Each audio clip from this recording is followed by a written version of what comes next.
science to explain all of the silence that is in my brain. It's a simple miscommunication, but it's one so far I couldn't even begin to let you know how I have seen. Yeah, it's a great odd fantasy, and now that you know, I'll never let you go.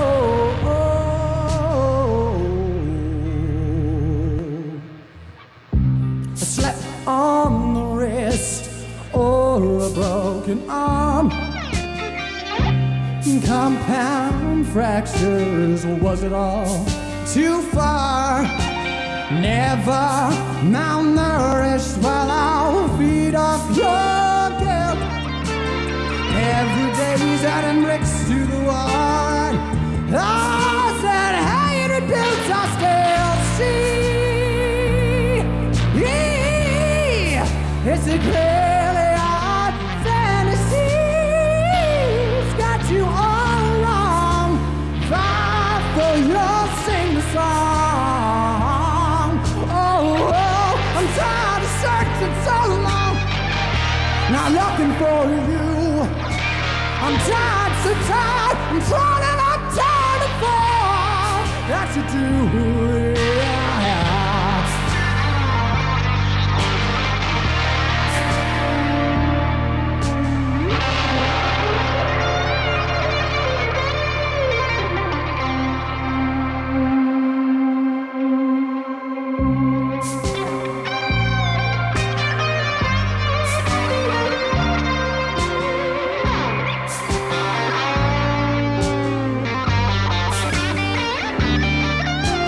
Absorb it all like a spill.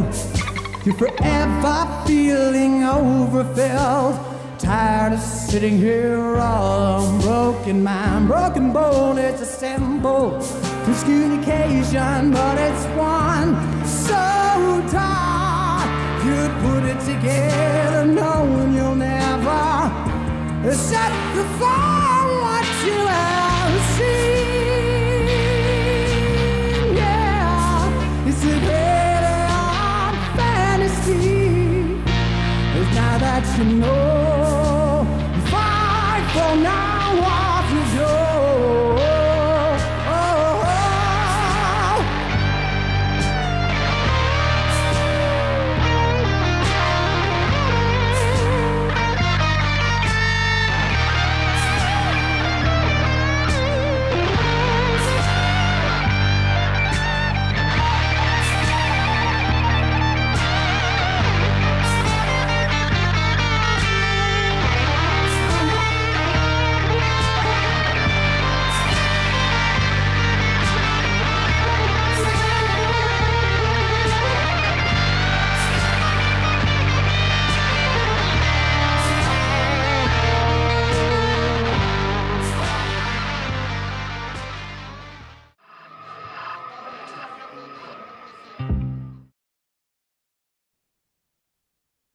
Hey everybody, welcome to Modern Day Debate, and tonight we're going to be having a discussion between Trey Jadlow and David C. Smalley, and it's going to be on, is Christianity true? So hold on to your hats everybody. Trey, the floor is all yours.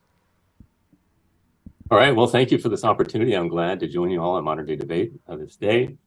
And since the topic of debate is on the validity of Christianity, I am granted the burden to demonstrate my case, and therefore I would like to go first and say that I am going to give an analytical argument, and again, I'm going to give my opening, and then David and I will just go back and forth, hopefully. I'm going to give an analytical argument for the existence of God, because the Christian faith is founded upon the Christian scriptures, and so we have to be able to give a defense for the validity of the Bible. But before we try to demonstrate the Bible empirically or through evidence, we need to first establish that there is a God to give a word. So I will begin with an argument from contingency or from causality on the existence of God. And when we begin our back and forth, I'll ask for a few fundamental presuppositions from David to grant me, and then we will proceed through the argument seriatim, or through a logical step-by-step way. And so I'm not coming to give an argument for the idea as to whether the Christian God exists in a probability sense or in an evidential sense. Generally, when you're trying to demonstrate something, there are two ways to do it. You can do it through empiricism and evidence, which will give you merely probability. This would be kind of like the scientific method. It's always changing because our senses are always kind of tricking us, if you will, in some minor ways. And then you've also got the opportunity to prove a case, which would be like mathematical proofs or demonstration, which is not evidential in nature. It is, or probability, it is a proof. It is an analytical a verity that cannot be questioned if the premises are granted of the argument itself. And so that's what I'm going to do. I'm going to first begin with the existence of God, and I'm going to demonstrate that there is a creator.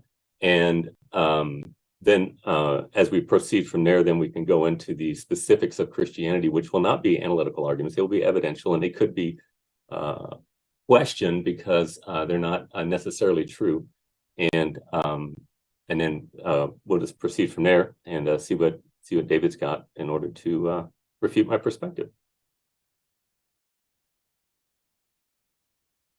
There we go. Take myself off mute. There, I don't drive everybody crazy with the muting tonight. Thank you so much for that opening statement there, Trey. And to the live chat, I'll just let you know that Modern Day Debate, we are a neutral platform. We'll host debates on science, religion, politics, you name it. You know, if it's interesting, if it's happening, we're interested. So, yeah, definitely give some love to our speakers here for being here tonight to have the discussion. And over to you, David. Yeah, so thanks for having me. It's been a while since I've been back on. Thanks to Trey for agreeing to do this as well. I thought you were going to have, I put your argument forth in your opening statement, and you kind of just laid out an agenda, kind of what we're going to do. And I think we're both pretty easygoing in that we just want to have the discussion sort of in a Socratic style of question and answer to find out where each person stands. And you're right, you do have the burden of proof. I'm so glad you acknowledged that in the beginning, because I often get caught up in people trying to pit atheism against Christianity as though they're opposites. And in fact, atheism is no more the opposite of Christianity than being transparent is the opposite of red. Atheism stands aside from the religion, saying, I don't quite see proof. For my belief, you having a belief is different. It could be, personal experience or whatever, as you said, analytical versus evidential.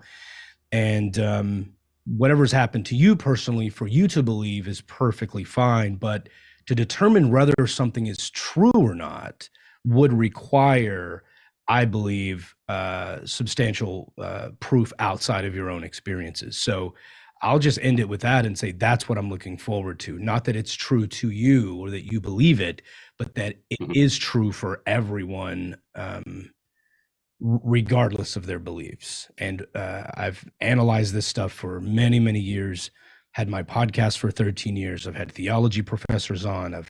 I've really tried to get an understanding of why people believe what they believe. And I've yet to be convinced that Christianity is true. And I'm still searching, I'm still looking, and I'm wondering, if it's so clear to you, why is it not clear to me? So I'm interested in seeing what evidence or analysis you have. Excellent. Awesome. Well, thank you so much for that, David. We're going to kick it into an open discussion. I want to remind everybody in the live chat that our guests are linked in the description, and they will be linked in the description of our podcast as well. So if you like what you're hearing from Trey or David, definitely check them out in the description below. And as a secondary reminder, we are doing a Q&A at the end of this discussion, so get your questions in there and we will read them out. We're going to kick it into an open discussion, as I said. So Trey, we'll kick it over to you to open us up. Thank you so much. Great. Thank you so much. All right. So, David, when we begin our inquiry here, I said that I'm going to need a couple of groundwork presuppositions, if you will. I am not a presuppositionalist, just so you know. Good. I'm actually an ardent opponent to presuppositionalism. I don't think it's reasonable. I have many wonderful friends who I think are very, wonderful, godly people who hold to that. But in my opinion, it's transcendental idealism with Christian lipstick. It's not biblical Christianity. It's just Enlightenment philosophy dressed up like Christianity. It also doesn't make for a very productive conversation. That's the problem with it. It commits the petitio principii fallacy. The begging the question. And my precept friends or minds are exploding right now in disagreement. But it does, and that's a problem. And I'm also not an evidentialist. Evidentialists, as I stated, are folks who look at empirical evidence regarding claims of the Bible, and they oftentimes will focus on the resurrection. And they can never give you analytical certainty, though. That's the problem with it. And so what I'm going to do, I'm a classicist, and I'm going to use some arguments that will be forms of cosmological argument. And my favorite one is from the argument from contingency. But I need a couple of epistemological tools that will enable us to inquire and be on the same page, because if we don't agree on these, then we can't really go anywhere. So the first thing I want to ask from you, David, is will you grant me rational coherence or the law of non-contradiction as we begin? This sounds like a trap. It's not. I've never had anybody question these ever. Because if we don't have a law of non-contradiction, are you familiar with the principle of explosion? Yes. I mean, nothing makes any sense at all unless you can say coherence must guide our discussion. We've got to have rational coherence. That's all I'm saying. There's no trick whatsoever. I understand, but I've been in conversations before where the end result is, and I'm glad you said before you're not a precept, because a lot of times when that is stated, it comes down to I can't be rational without God, therefore I have God. I'm just denying what I know to be true, and then it kind of goes into the fool has said in his heart there is no God. But yes, on its face, I of course, I mean, Yeah. I'm not appealing to that at all. Okay. Good. All I'm saying is here's a problem with presuppositionalism, because what the precept will tell me, they'll say, well, all argumentation is circular, Trey, because you are presupposing logic. And the problem is, so we're all presupposing. So they say, is it a good circle you're arguing in, or a bad circle? And my rebuttal to that is that no, to assume the instruments for inquiry is not circular argumentation. It's not committing the petitio fallacy, because what the presuppositionalist is doing, they are saying that they're taking a material proposition. The God of Christianity, the triune God of Scripture, is the foundation for all reality. Therefore, you must epistemologically accept it a priori, in other words, without reason, in order to have an engagement. And that's ridiculous, because you can't know Trinity until you learn it. Everybody doesn't know that innately. It does shut down conversations, like I said. Because it's irrational. That's the problem. What's your next thing you'd like me to accept?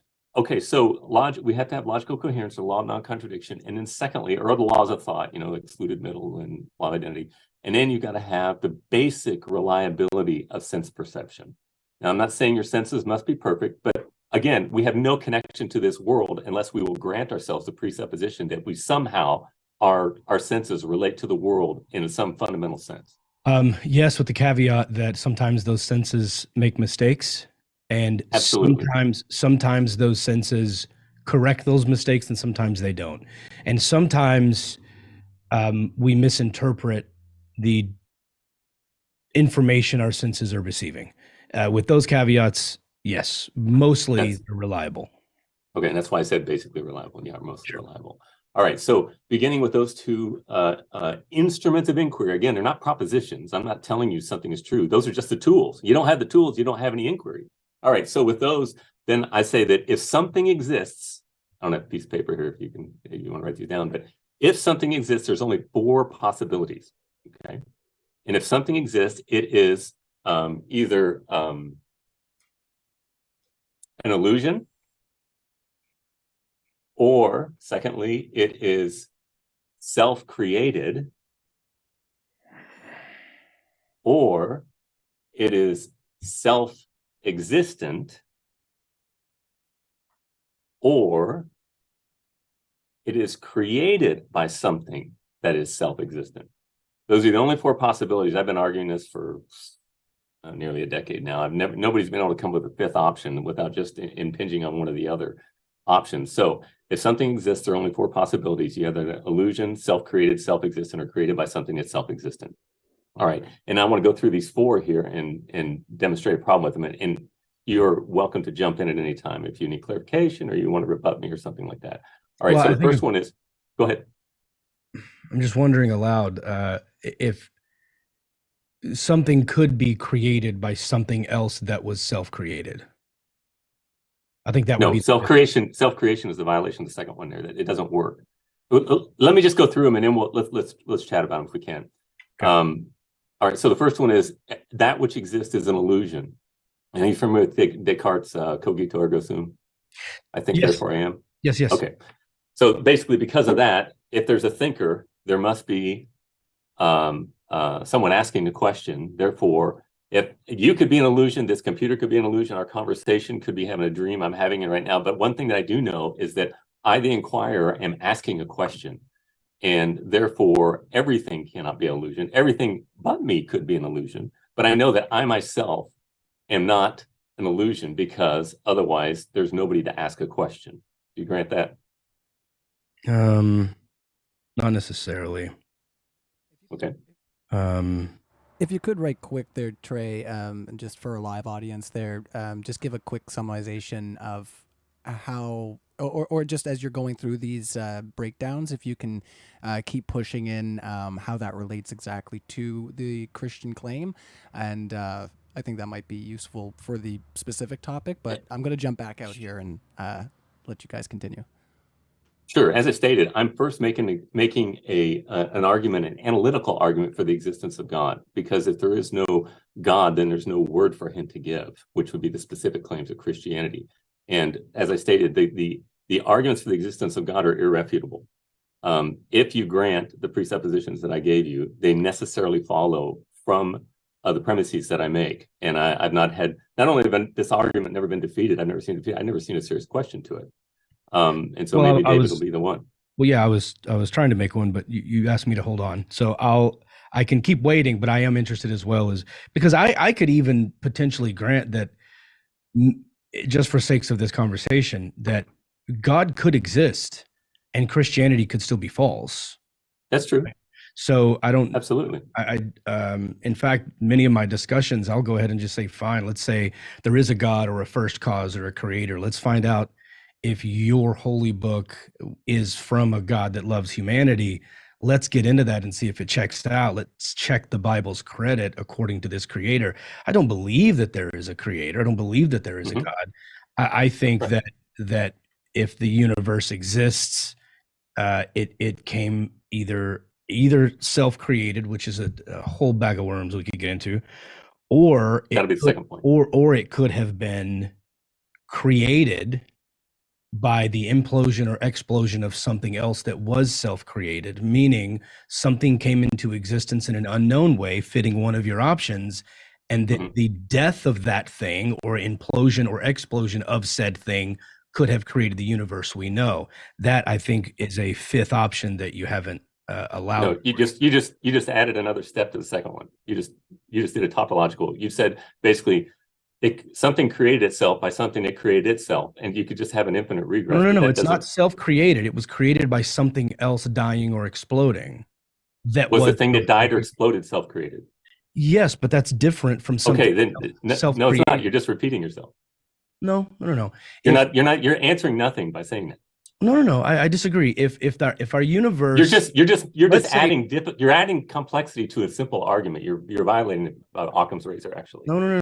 Let me explain. Let me put forth the argument that aliens very high intelligent beings created a universe.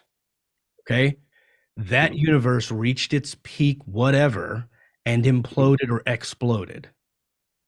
In the explosion of that universe that was created by an intelligent being, this thing exploded in its death, and on its own, natural processes occurred, which became our universe. I don't think that is the universe creating itself. I think that is the universe being created out of something else that was created. I'm not complicating the second step. I'm saying there is a fifth option. I mean, that's not a fifth option. You not accepting it as a fifth option doesn't mean it's not a fifth option. Well, you're bringing it up does not make it true as well, my friend. Sure, but I'm sure there are people who disagree with both of us. But I'm just saying, and it doesn't matter what either one of us thinks. Doesn't matter. It's what's true. Something could have been created by something else that was self-created, and you haven't allotted for that. Because an alien making universe, that universe exploding and creating this universe does not mean this universe is self-created. It came from something else that was created, and you haven't allotted for that before. Okay, but the thing that created it is self-created, right? Yeah, but that's not part of your options. That you've answered nothing. Absolutely nothing. All you've done is make it more complex. In other words, you've taken a problem, you just compounded it eternally, because what created that which created you? All right, let's go to the second. Let me go to the second, and this is actually the problem with the argument right here. That which exists is self-created. Why is it a problem for something to create itself? You know? This actual answer the objection you have. I mean, something has to exist in order to do the creating? Yes, it violates a law of non-contradiction. This is why I asked, because this is one of the beginning presuppositions I asked for. In order for it to create itself, it would have to be and not be at the same time in the same relationship, which is a violation of law of non-contradiction, which you've already granted is one of our planks for understanding reality. Right. So whatever you say about self-creation, it doesn't work. So if I crash my car and a fire starts, is the fire self-created? No, the fire has the necessary conditions and sufficient conditions of a combustible material, oxygen. It's something to spark the fire. It's not self-created. It's something that is a natural process that which one of the four? Which one of your four would describe the fire? The fire is not ultimate reality. We're not making that claim about fire. No. It's just an accidental property to reality. Trey, you said if something exists, one of these four must be true. I'm asking which one of your four would describe the fire? Ultimately, the four was created by something that is self-existent. It has to. The dependent being cannot instantiate independently because it's dependent by definition. Okay, so which one of the four? Describes the fire? Ultimately, four. Number four, that it was created by something that is self-existent. Okay. That's actually the argument for the whole thing. Because, all right, let's go to the third step. It says that which exists is self-existent. Anything that is self-existent cannot be changing by definition, because anything that changes is dependent upon that which enacted it to a new state of being. In other words, in Aristotelian sense, when something reduces from potentiality to actuality, like I'm potentially bald, I'm almost there, all right? And so there are many factors within my own body and even some external factors that affect that. And when something changes, it must be affected by something outside of itself that is already actual to bring it to this new state of being. Therefore, anything that changes cannot be self-existent. You would agree that we're dependent beings, right? We're not self-existent. Sure, yeah.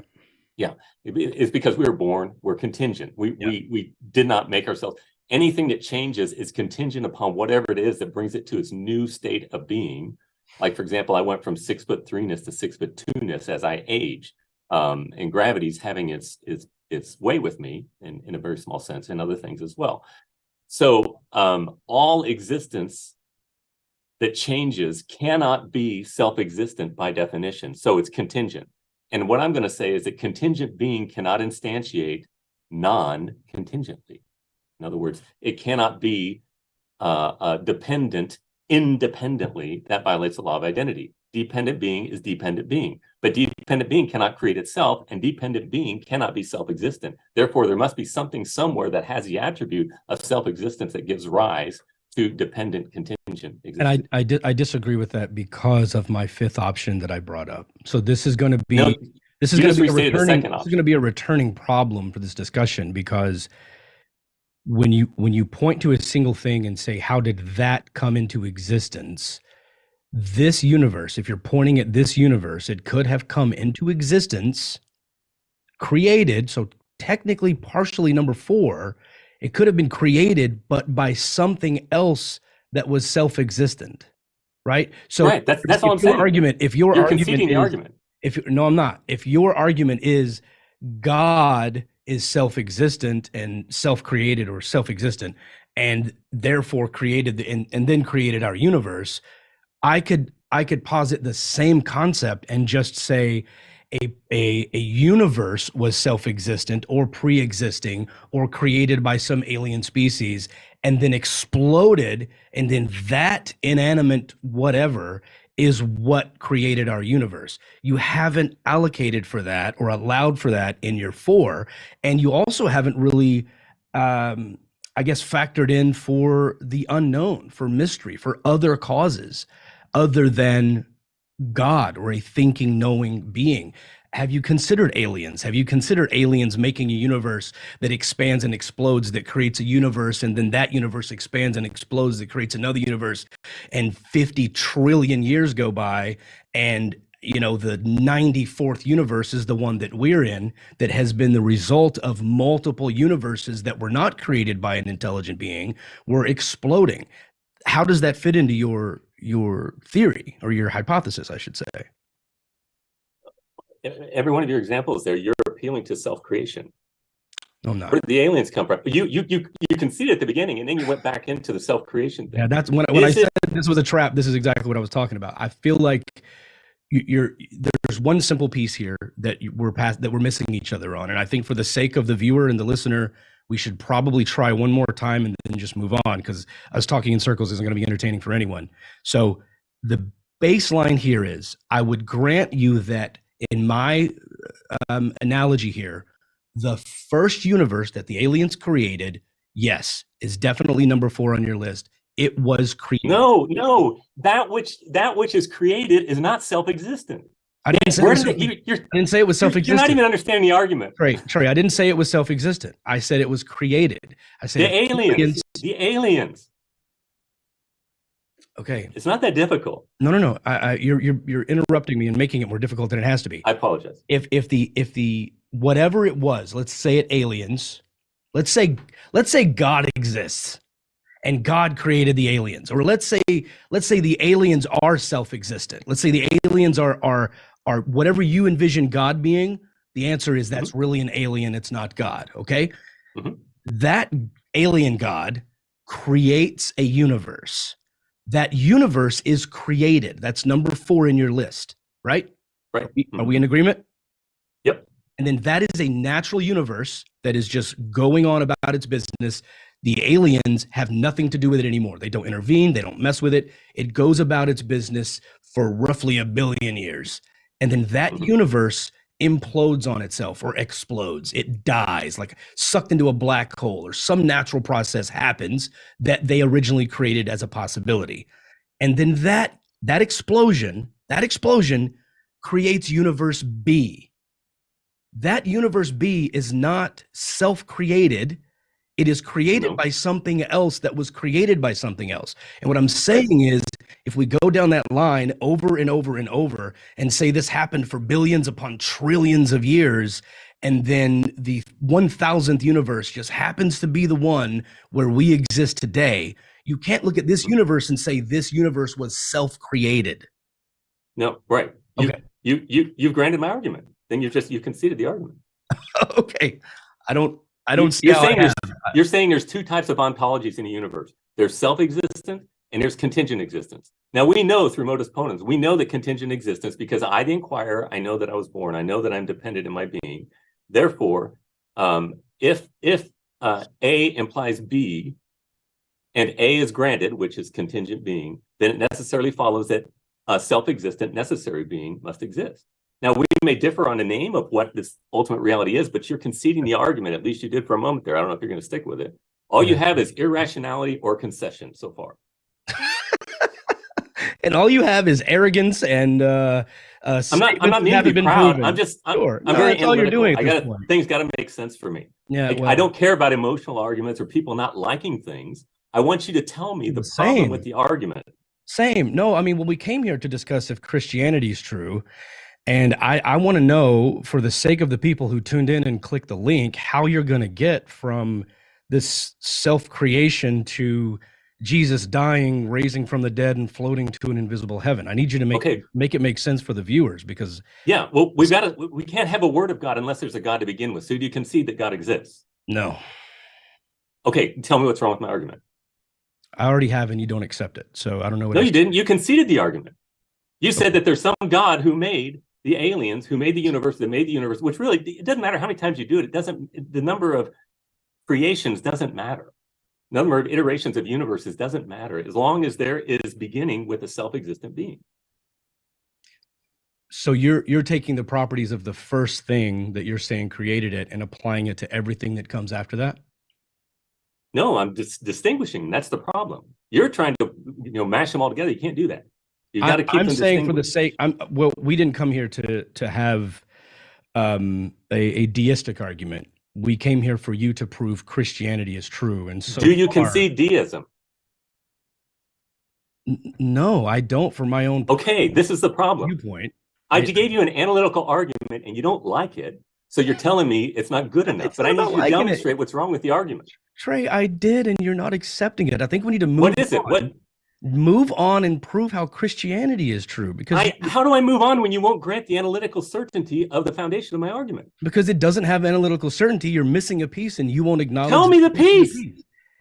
Tell me. Already have the fifth option. No, you haven't. You conceded the argument, David. All right, I did not. This might be. I've added a fifth option. This conversation is getting pointless if you won't talk about the topic we came here to talk about. This is the topic. This is the fundamental part of the topic. You just can't refute it, so you want to change the subject. No, I've already refuted it. Number one. Number two. How did you refute it? God could exist. God could exist, and Islam could be true. God could exist, and Hinduism could be true. God could exist. Okay. So you concede that God must exist, though, right? No. Yes. I said he could. Okay, so Did you say something right? yeah, well, I was just saying, just to let David wrap up his point there. So I think it probably would be a good time. We have been talking for like 25 minutes about for the open discussion so far. So we're gonna keep going for probably another 25 minutes, but it would be a good idea to shift the topic and maybe talk about maybe the Bible, or if you've got criticisms for that, David, that might be something a little bit more relevant to the actual topic here, as far as like the title we have. But I do understand where this argument is kind of coming around to, but I think we've hashed this part of it out. So let's try to move into some of those other parts of the discussion, if you guys don't mind. Yeah, no, I agree. Yeah. I mean, I don't understand how we're going to move on when I've made an argument. David won't rebut it, and it just says, let's talk about something else. How does that work? I don't understand. When you have a debate, somebody makes an argument. The opponent is their job is either refute the point or to concede the point, and not to say mystery, we don't know, or anything. Saying I don't know is a concession. All right. No, it's I not. gave you an analytical argument, David. It was compelling, and it was mathematical in nature, and you didn't refute it, and you just have an emotional aversion to it, and then say, well, let's not talk about this anymore. Okay, Trey. I'm glad you're. I'm a very analytical guy. I'm glad you're a fan. It's hard for me just to overlook things. I'm glad you're a fan of your own work. I'm not trying to say that I'm smart. I'm just saying the argument itself has not been addressed. It has in a rebuttal form. It has, in a way that you disagree with, which makes sense because we're here from two different sides of this argument. Our primary job, it's got to be reasonable. You want to lay out what's supposed to happen in a debate. You want to lay out, you make it this and I do this, and you want to lay that out. You forgot step one, which is stay on topic. You came here to say why Christianity is true, We are a half an hour into this. You have yet to make an argument for Christianity. Please take your time. I to do am so. beginning with the premise that Christianity is true. Please If take you your have no time. God, you have no word of revelation. And you can't rebut the argument, so you want to change the subject. All right. So you're telling Ryan, me you said I you want a want- spicy conversation. Well, of course, we like I having told him I good, like spicy conversations, but it is expected in this type of format of debate that, you know, you're going to disagree with each other sometimes on the fundamental points.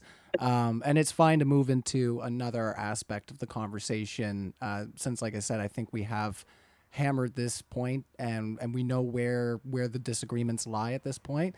If, you know, I don't think, like I said, we're going to get too much more out of that part of the discussion. So if we could move into something more about scriptural base or even other types of arguments. Trey, let me say one thing to Trey really quickly. Sure. I don't have to concede, agree with, or refute your first point for you to move on. So please just tell me the evidence you have for specifically Christianity being true.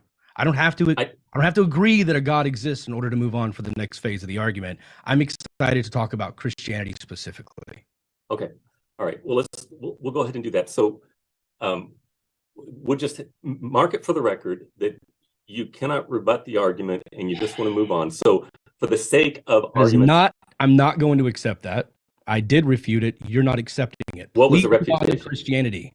Please. That's what people came here to see, Trey. Okay.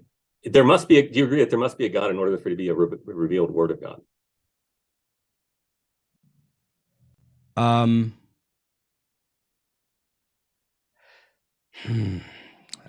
So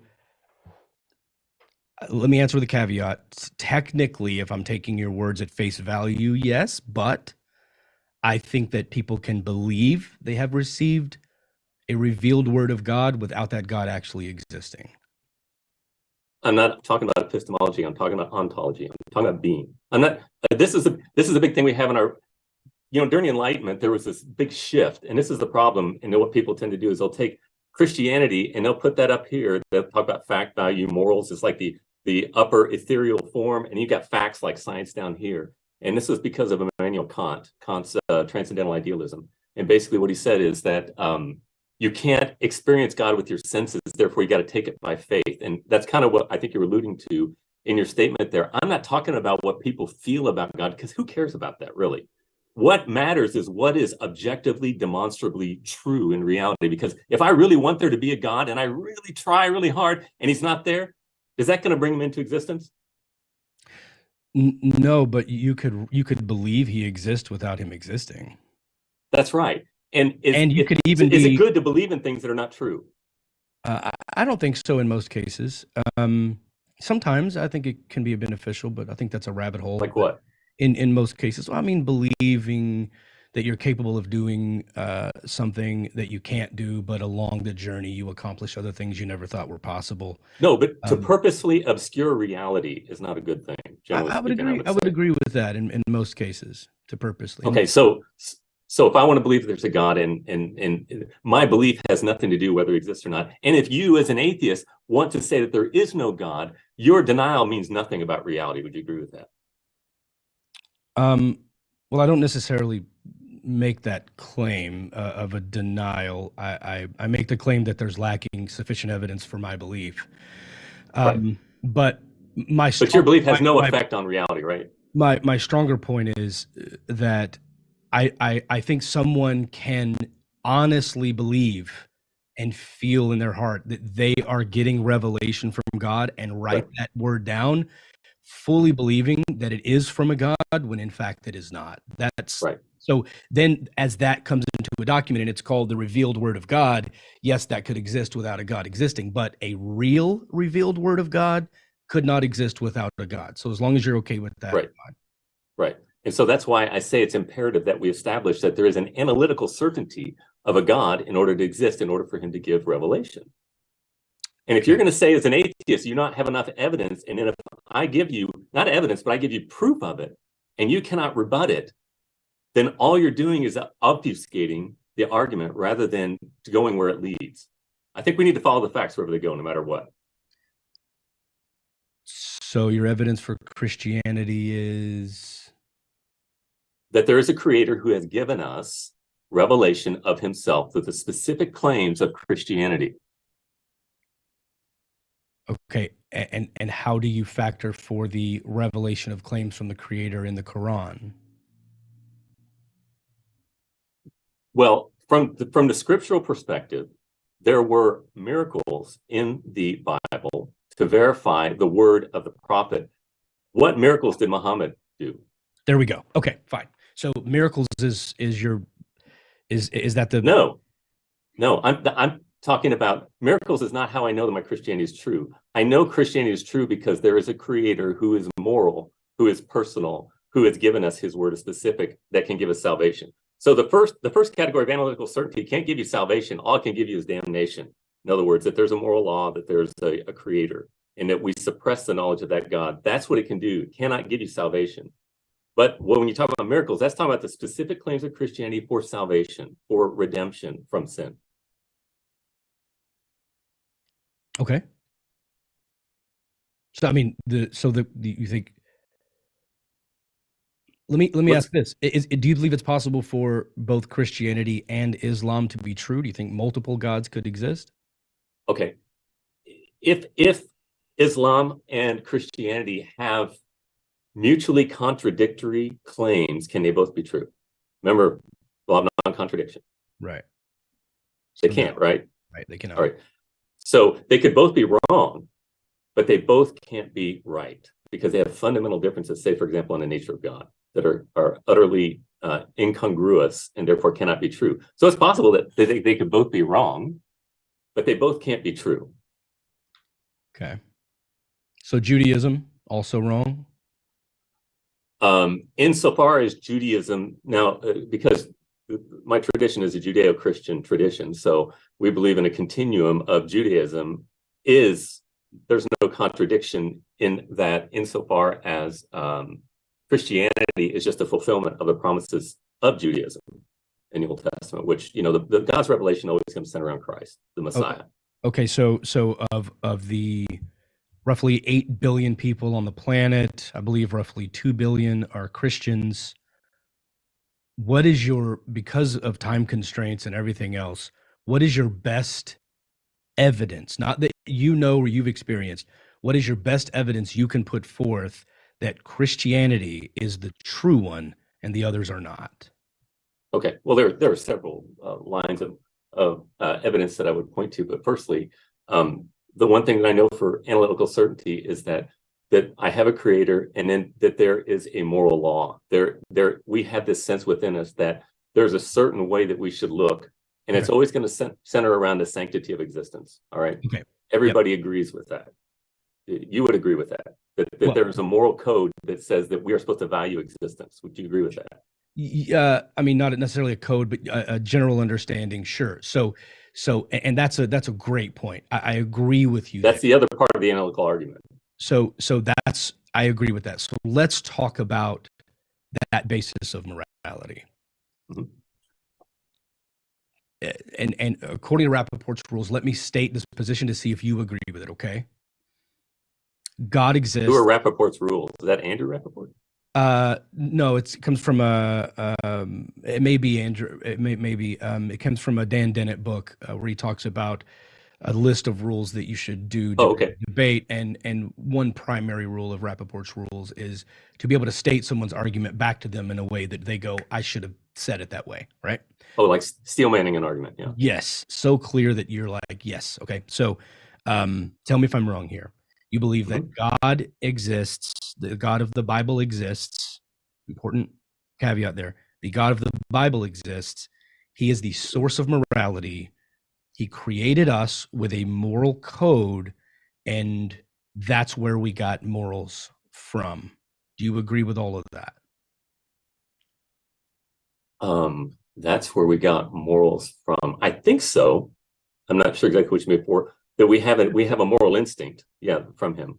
From him, right? So he created us, created the morals. Okay, and we use those morals by which to judge other things. John 7:24, pass righteous judgment. That would be according to our morals, correct?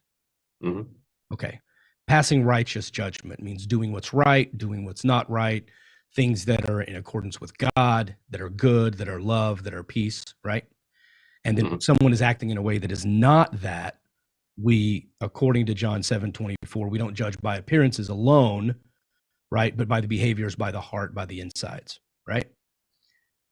Because we have that moral code that is given to us allegedly by the God of the Bible.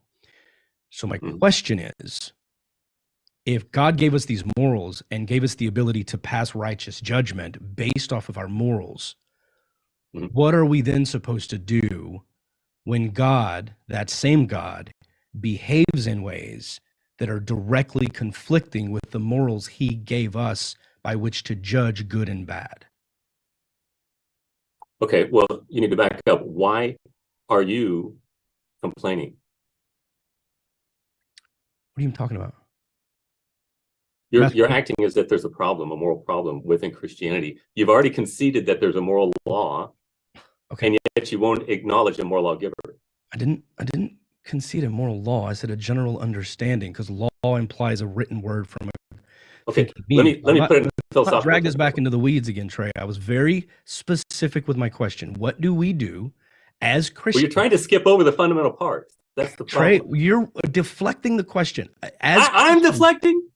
Please. Yeah, I asked you a question and you answered with a question. Why do you have a problem? What's your problem? Like, I'm asking you specifically. In order for you to say that God is immoral, how do you judge him? You did. You want to know how I judge God, Trey? Is God good? What do you mean by good? I'm asking you. Is God good? I need to have clarification of your terms and your question. Whatever you think is good. Is God good? Well, yes. So what I think, yes. Congratulations. You just judged God. And you know what? You judged God according to the morals he gave you.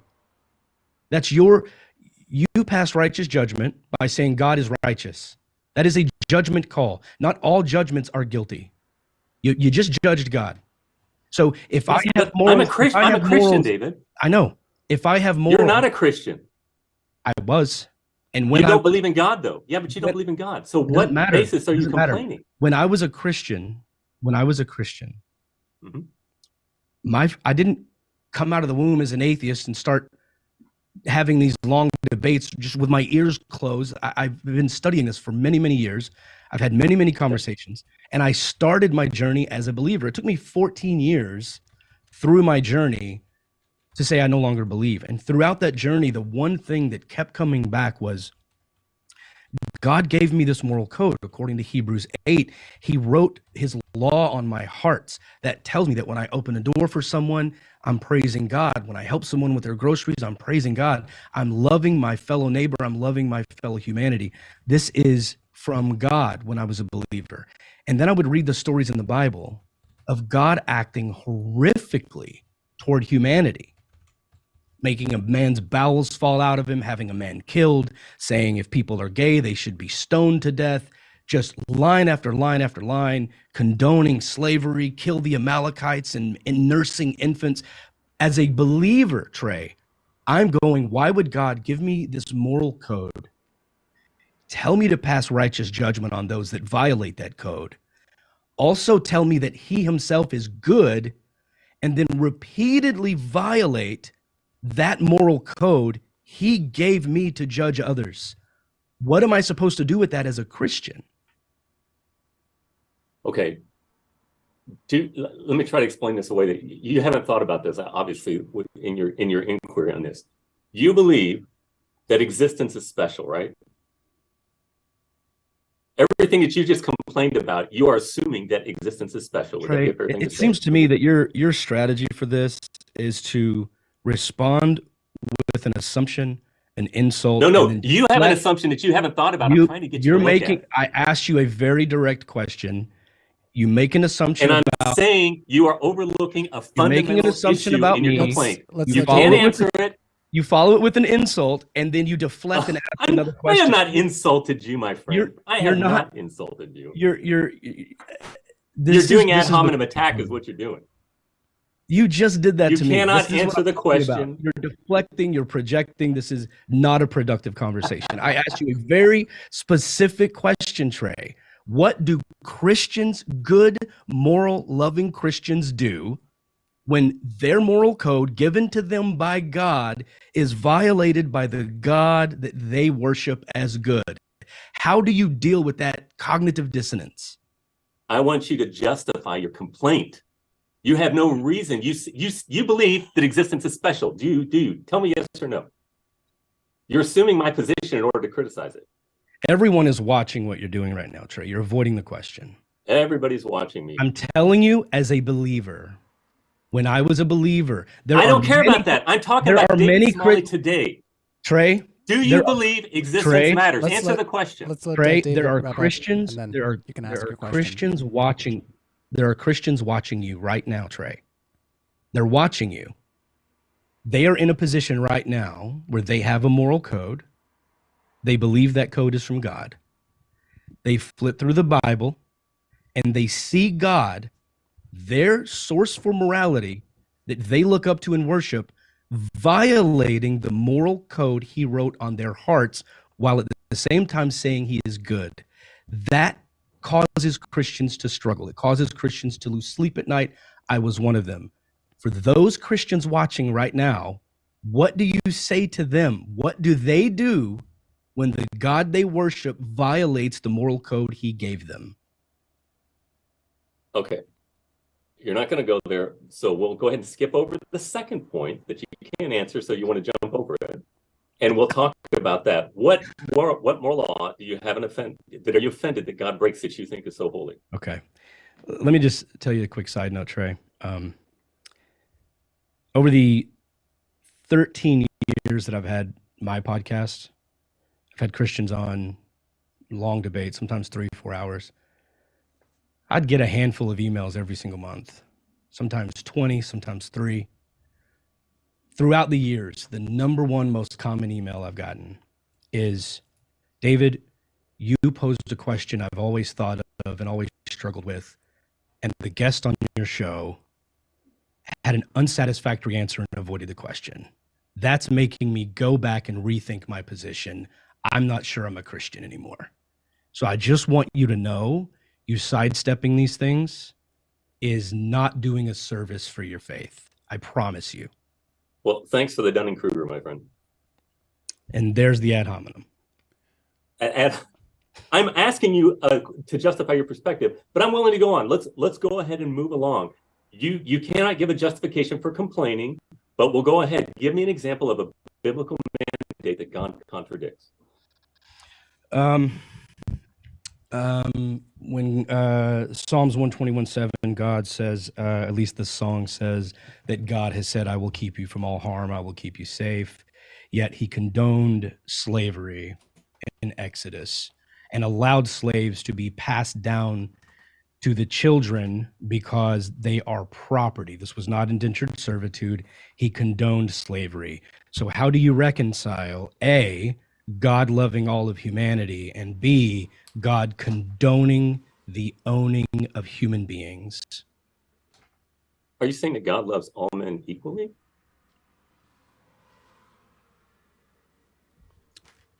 I believe that as a Christian. Well, that's not what the Bible teaches.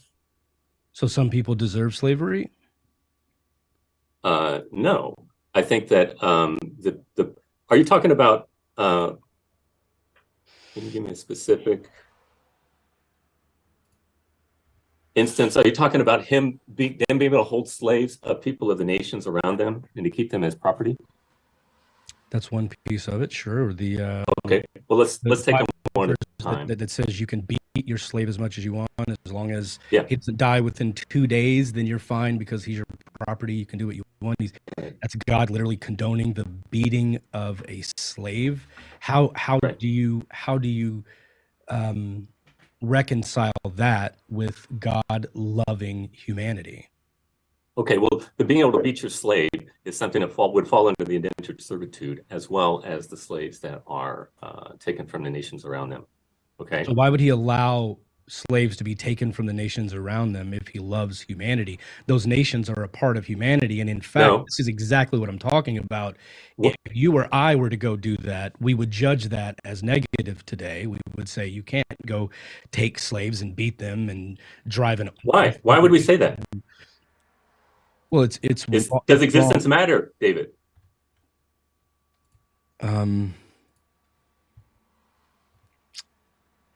I mean, I suppose that's relative. It does to us now. That's what I've been asking. It may not someday. It's a relative question. That's why it's not a simple yes or no. No, existence always matters. That's why you're complaining. Yeah. You know that. Well, it's not just. Does your life matter, David? It's not existence. It's quality of life. It's happiness. That's what I mean. It's the sanctity of existence. It's not just being able to live perpetually. It's to have fullness of life. Well, no, because if I were diagnosed with some terrible terminal illness that was going to be extremely painful, I would rather not exist than to suffer in existence through the pain. So I can't just say the existence is the stronghold. It's the quality that is the stronghold first. That's exactly right. And if I agree with you. So if God loves humanity and we are all God's children, including those nations around the people who were told you could capture these people and beat them and pass them down to your family, how do you reconcile as a Christian, given moral code by God? You would judge me if I went and did that. I would judge you if you did that. Why do you still worship God when he condoned slavery and the taking of people from those other nations? How do you make that fit? Do you love Pol Pot? Answer the question. You said that we're supposed to love everybody the same. They came here for a discussion, man. It's too much for you. Answering questions with other questions, and you seem like you don't want to talk about this. It seems to me that you haven't thought very deeply. I got a whole piece of paper here ready to write down all of your evidence for Christianity. I have one word here, and it's morals. That's where we've gotten in almost an hour. Well, no, you wrote down 4 things that you couldn't rebut. Then you could not give a justification. Those weren't arguments. And now you're trying to change the subject. Those weren't arguments for Christianity. And I even went there. Trey, those weren't arguments for Christianity. They are arguments for Christianity. There's no Christianity without a God, without a moral law. Okay, but Christianity Trey, is a reconciliation of a broken moral law. But Trey, those arguments could also be the beginning of Islam. They could be the beginning of Judaism or Hinduism. So you grant the arguments then? They're compelling, right? I don't grant them. I'm saying those are not exclusive. It's all about gaming. Trey, I'm saying those are not arguments exclusive to Christianity, okay? But do you grant that they are compelling? The only argument you gave for Christianity throughout this debate is morals. And when I ask you directly, how do you reconcile God giving moral code and then violating that code while he's allegedly good, you can't answer the question. You keep deflecting. Do you love Pol Pot? I am rebutting your answer that God loves everyone and he should love everyone. Do you love Pol Pot? I mean, if you guys want to reschedule me when someone wants to have a conversation, I'm happy to come back on. All right. Yeah, if we have no other parts of this discussion to move into, we can jump into our Q&A. So just want to remind the live chat to keep your questions friendly in the old Q&A and to keep them coming in because there's definitely more I think we can go over here in this discussion. And, hopefully if we have the time. How are you doing there for time, David? I'm okay. We're doing all right. The comedy show's not for a couple hours, so I'm good. Awesome. And how are you doing for time, Trey? I am fine. Whatever you need, I'm here. All right. Excellent. Let's move into it. Oh, Flamio, I see you in the live chat. $5 he put in there earlier to ask you guys a question. Thank you so much.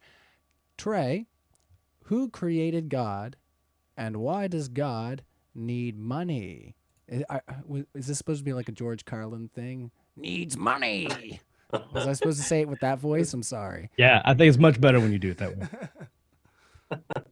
It's all right. So who created God? This is a common argument started with in modern history with John Stuart Mill and was picked up by Bertrand Russell, which in Bertrand Russell's Why I Am Not a Christian, he outlined that and basically said, if everything needs a cause, then what caused God? And Bertrand Russell was a genius when it comes to mathematics, but when it comes to causality, he would completely misses the point for the principle of causality. Causality doesn't say everything needs a cause. It says every effect must have a cause.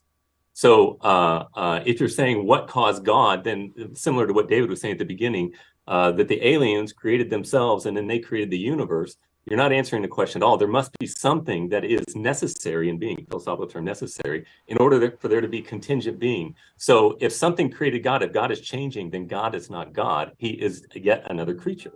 Everything must go back to an ontologically necessary, unchanging a being that is not subject to change. So when you say God doesn't change, you mean at all? His opinions, his emotions, his thoughts? Yeah.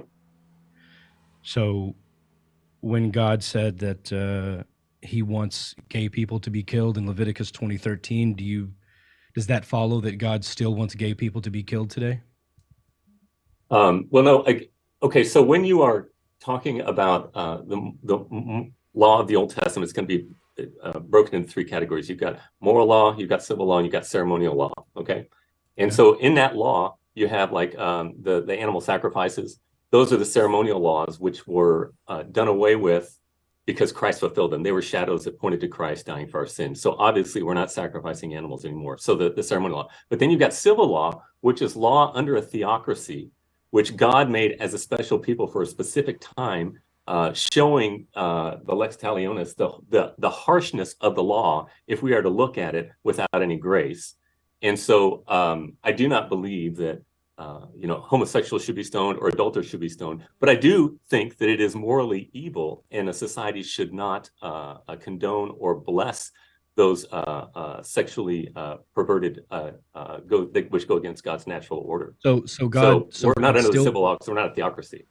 Okay, so just last follow-up. So God still believes all gay people are morally needing judgment. Well, let me finish. The Apostle Paul is real clear about that.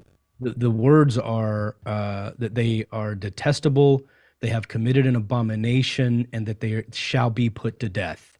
So you think that God, what? It's toeva. It's like to be condemned. The sin of homosexuality. Okay. So all of those are still true, except the actual act of humans killing the gay people. That part we shouldn't do anymore. God no longer wants that. But he doesn't change. Malachi 3:6, I, the Lord, do not change. Nope. I get it. I agree with you. He doesn't change. That means he still wants them to die today, but he just... No. He wants them to repent and come to Christ. That's what we see Apostle Paul saying in 1 Corinthians chapter 5. Right, but if they don't, then and 6. At one point, he ordered them to be killed. Yes, under a theocracy, under the dispensation of the law, where God is showing his holiness and our inability to keep his law. And you think yes, it was. And you worship that God as the God we got our morals from, the God who ordered gay people to be killed. Yes. What about pedophiles? I'm not saying gay people are pedophiles. I'm just asking you. Can you be consistent? No further questions, Your Honor. No further questions. That's what I thought. No. I think pedophiles should be locked up. I wouldn't. Why? Yeah. Because they're a danger. Some kind of holy act or something? Because they're a danger to children. Do you think sex is a holy act? No. Okay. Why are you so offended when somebody engages sexually with a child? Mm-hmm. Because of consent. And the child agrees. Because of consent. The act is not holy, remember. Informed consent. I mean, the child realize, Trey, in your position, I just want to take a step back from a bird's eye view.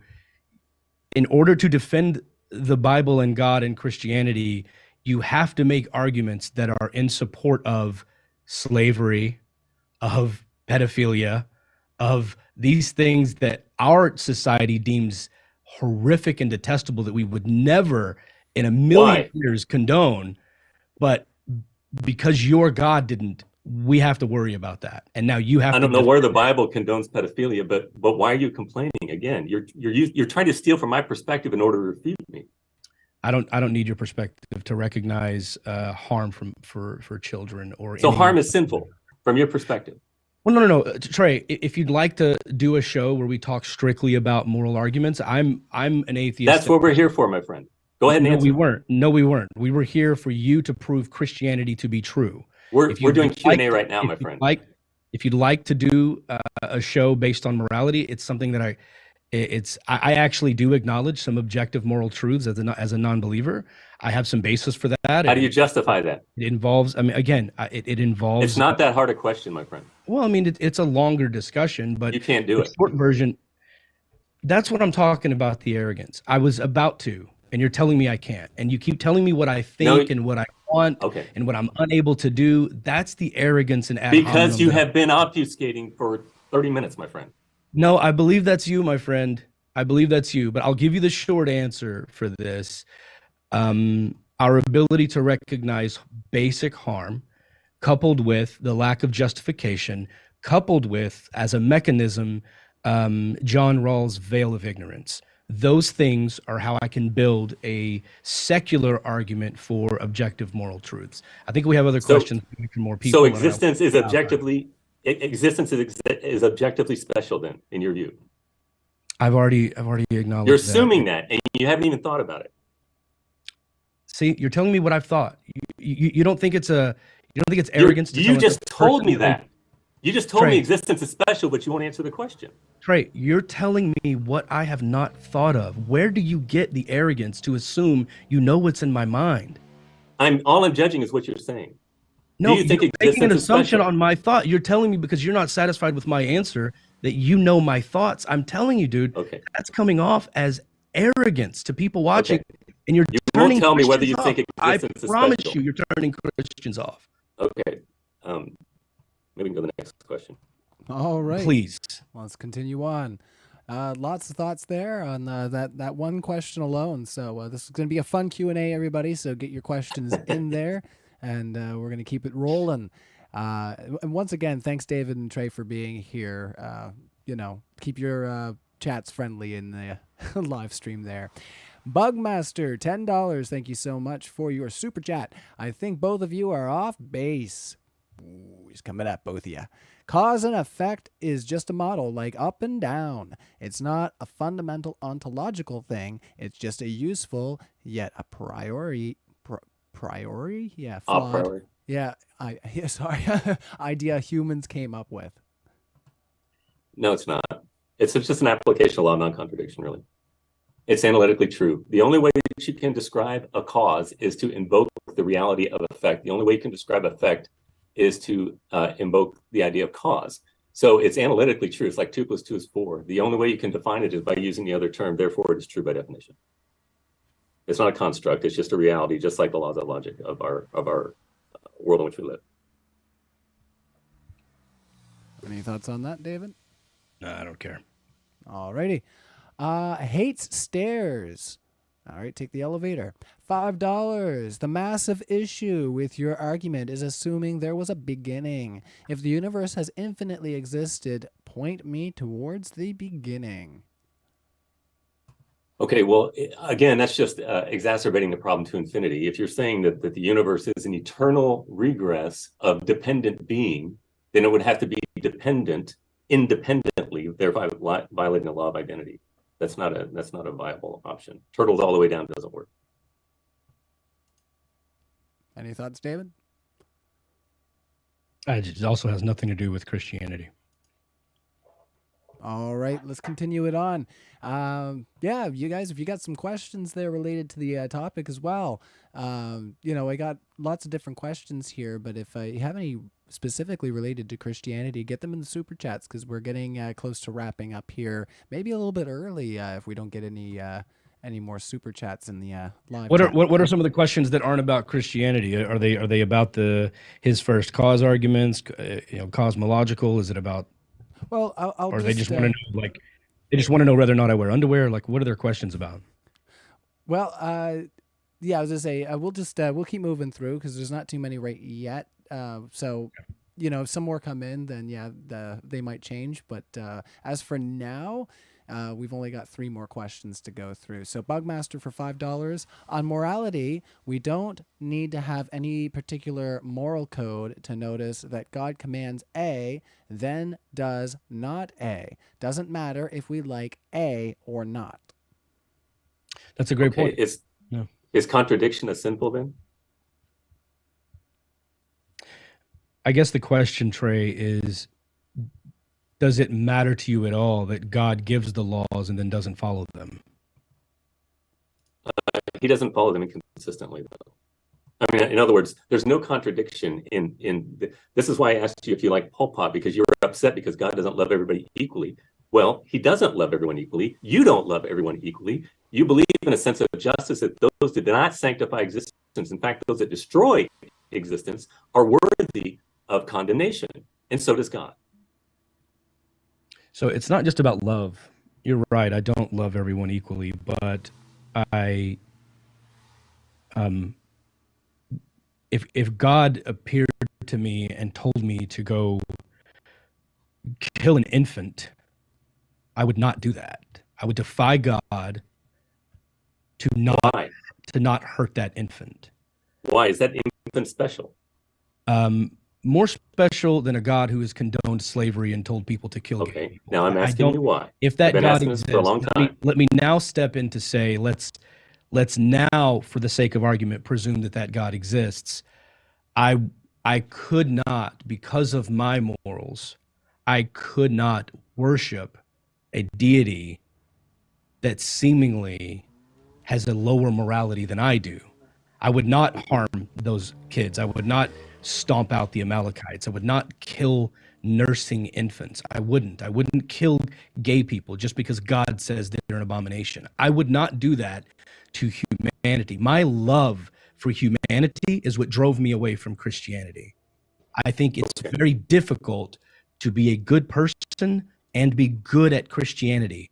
I think you have to pick and choose and break away from Christianity in order to embrace humanity and love one another.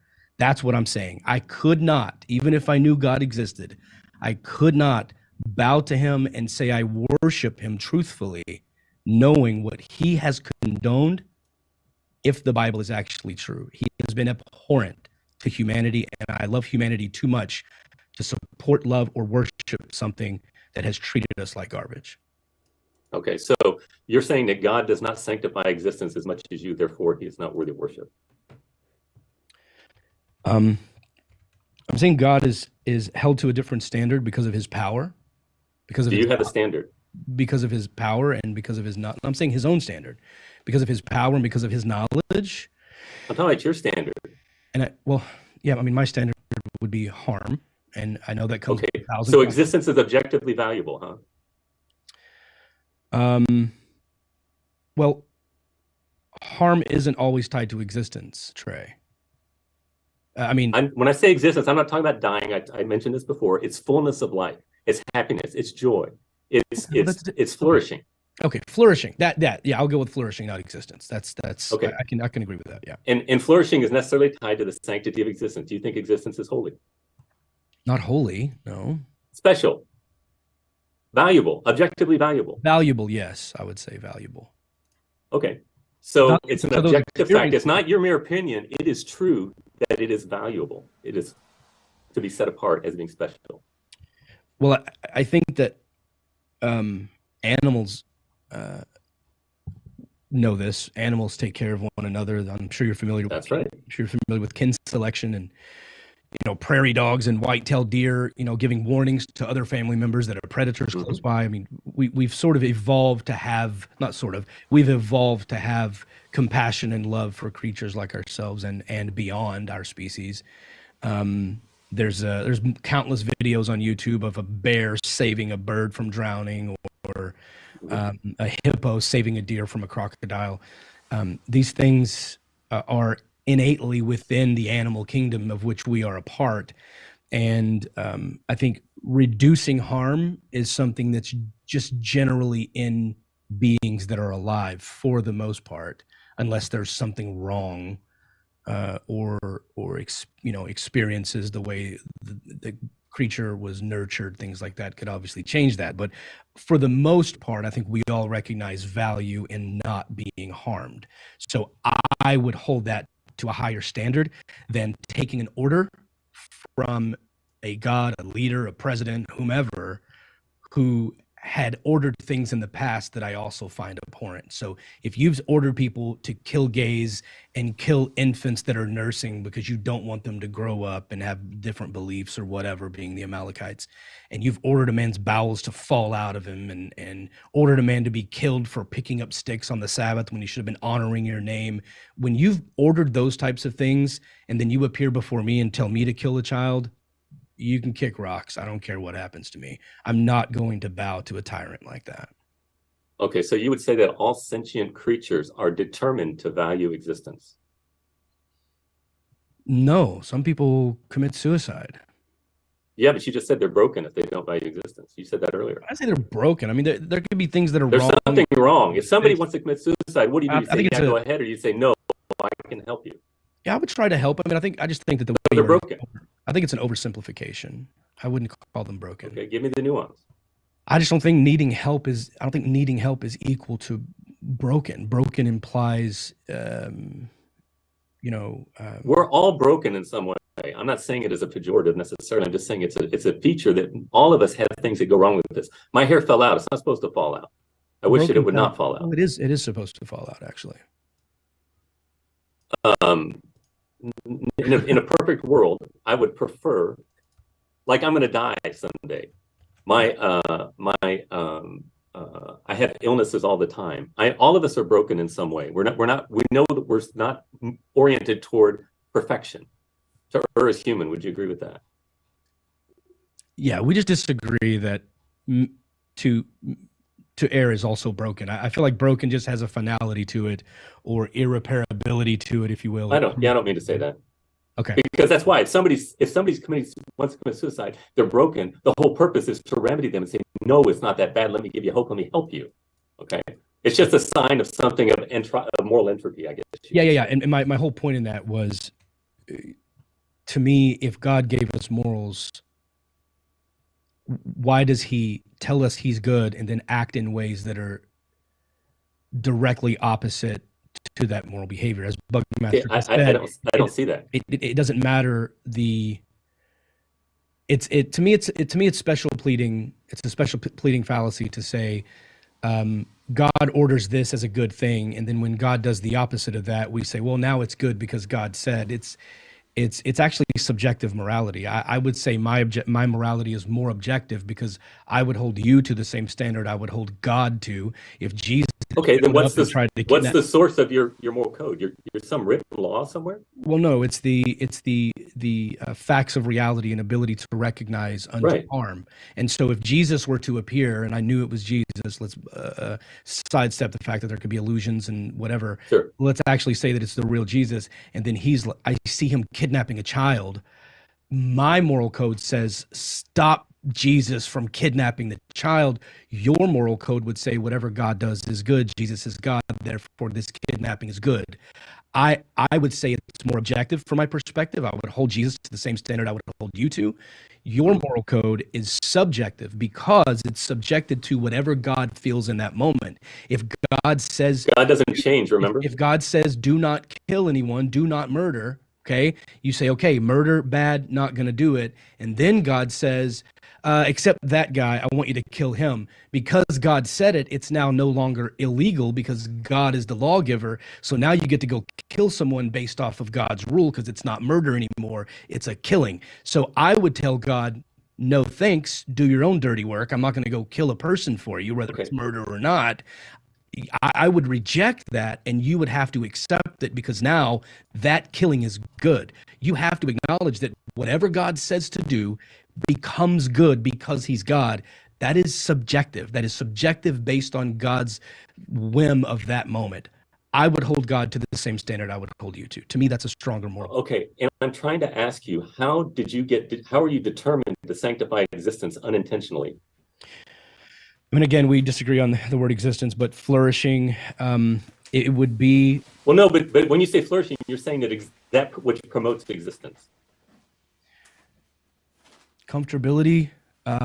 Yes, that's fine. Encompass that. Well, but it also includes life itself.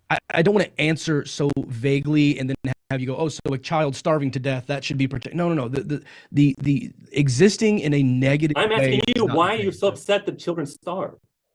Where did that come from? You had this idea that from the atheist perspective, life doesn't matter. Do you agree with that objectively? No. Trey, Life is special. This is a fundamental. No, I'm not talking about subjective. I'm talking about objective fact. Are you going to let me answer? Sure. You're the one that's been talking this whole time. You've been giving very long answers, my friend. I've been very deferential to you. Okay.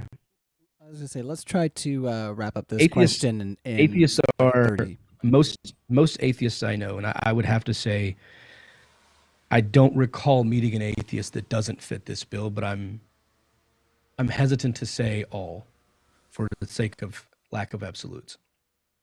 But every atheist that I can account for is also a humanist. They are a person who values life, they value reducing harm, they value flourishing, they are helpful, they love humanity, they are about inclusivity, they are about helping marginalized communities. Sure, there are disagreements, there are caveats, I get it. But as a whole, non-believers feel like we are here for a limited amount of time. I want to help as many people as I can. I want to leave a good footprint. I want to do as little damage as I have to do in order to survive. And we disagree about what that damage is, but for the most part, our hearts are in the right place and we want to reduce harm. I don't need a God to tell me not to harm children or rape or kill or beat someone to death and take their money. That is a fundamental understanding of most living creatures. There are unspoken rules in chimpanzee troops that if they steal, they get kicked out. Okay, so I don't need a God to tell me these things are bad. The facts of reality allow me to recognize undue harm and attempt to prevent that harm, period. Okay. Let's try to wrap that up in like 30 seconds here. No, you can go ahead and go. Okay, yeah, let's move on through then. Let's see here. 1 second. I was counting on you. No, I'm kidding. All right, so Ken Hovind, CPA, for $2. The world is a better place with David Smalley in it. Ooh, a fan. That's kind of nice. Well, thank you for that. Yay! Thank you. I appreciate that. Positive comments are always appreciated. Let's see. Forte, $10. All right. And if an argument for God is morals, why do ants, dogs, monkeys, and rats all display moral behavior? Are morals evidence for God, or is it evidence for a survival mechanism that we call morals? Love that. It is a survival mechanism, and it is teleological. In other words, its purpose. This is what I'm trying to bring up in our conversation just previously. I just gave up on it, but you cannot have purpose instantiating unintentionally. And so if something is striving toward purpose, it cannot be that it evolved out of unintentionality. I always use this example. If you imagine a whole universe as a big Venn circle, all right, and it's purely unintentional at some point in time. If there ever were a time in the past when there was no intentionality or purpose or telos or survival, desiring to survive, what would you have today? You would have no desire whatsoever, because unintentionality, which is the state of this universe, is all unintentional, cannot intend intention because it's unintentional. You're violating the law of identity. So if we have intentionality today, there must be something that is eternally intentional, and intention is only something that person or volition can do. So do you believe God gave ants morals? He determined them to have an instinct to survive. It's determination. That's why I was asking earlier. Do you think something is determined? Are you open to the possibility, just from an intellectually honest perspective, are you open to the possibility that that same survival technique came about through evolution? Is evolution unintentional? Is there an efficient cause for the evolutionary synthesis? Early on, let's just call it survival. The ants who worked, the ants' ancestors who worked together, continue to survive. The ones who were selfish fell apart because they were unable to build, and so that gene, that genetic predisposition, was passed on and passed on and passed on. And so we look at it now and call it moral behavior, when in fact we can both acknowledge it is a survival instinct that we put a label on. But are you open to that coming about through evolution? If evolution is intentional, sure. When you say intentional, you mean If it's personal, intentions are only why? thing persons Why can does it do. have to be? Why does it have to be personal in order to work? Because unintentionality cannot intend intention as a process without violating the law of identity. You're saying unintentionality is intentional. It doesn't have to be intentional. It could have just happened. Okay, you're just giving me a Rudyard Kipling just so story. You're not actually giving me a reason. I just said It's just a story that works for your perspective, but you're not reasoning with me. No. I'm saying as a possibility, two separate ants colonies 1 million years ago, one worked together, the others did not. So they died off, and that just kept on going. There was no intention there. It just so happened out of pure chance that this group worked together, and that turned out to be better for the survival. And so they continue to pass on a genetic predisposition to be more helpful to the colony, and that's why they're so efficient today. Are you open to that being a possibility? No, because chance cannot intend. You just said chance decided that they would have. Chance has no ontological status. Yeah, I just don't. It's just a word. I just don't think intentionality is necessary, and I don't know that the evidence backs that up. So, well, it's a logical proof. no, it's not. Quite a few super chats coming in here, so we'll try to keep moving along. We'll try to restrict answers to around like 2 to 3 minutes, if you guys are okay with that. Okay. If Sure. you're like really into like something, juicy, then I might just let it go. But let's continue on. Bugmaster, $5. Thanks, Bugmaster. Trey, is it possible that a God created the universe, then walked away without messing with it in any way? Contingent being cannot exist unless that which gives it its existence upholds it. So, for example, I do not believe that if God were to remove his hand from the universe, a lot of people would say, oh, everything would just fall apart and go, into bits of nothing. No, I believe that if God were to remove his hand from the universe, it would cease to exist. It wouldn't even exist. It has to have his providential care in order to be, because dependent being is dependent upon that which gives it its existence, by definition. Alrighty, let's continue on. So, I just want to make one statement about that really quickly. Sure. That sounds like God would not be all powerful, because that removes the ability for him to create something that could be self-sustaining. If he does not have the ability to create, no, then he wouldn't be God. If something can exist independently, then God is dependent upon that thing. And it's no, because he could bring it into existence, so it was dependent upon him to exist initially, but he creates it in a way that it continues perpetually without his involvement.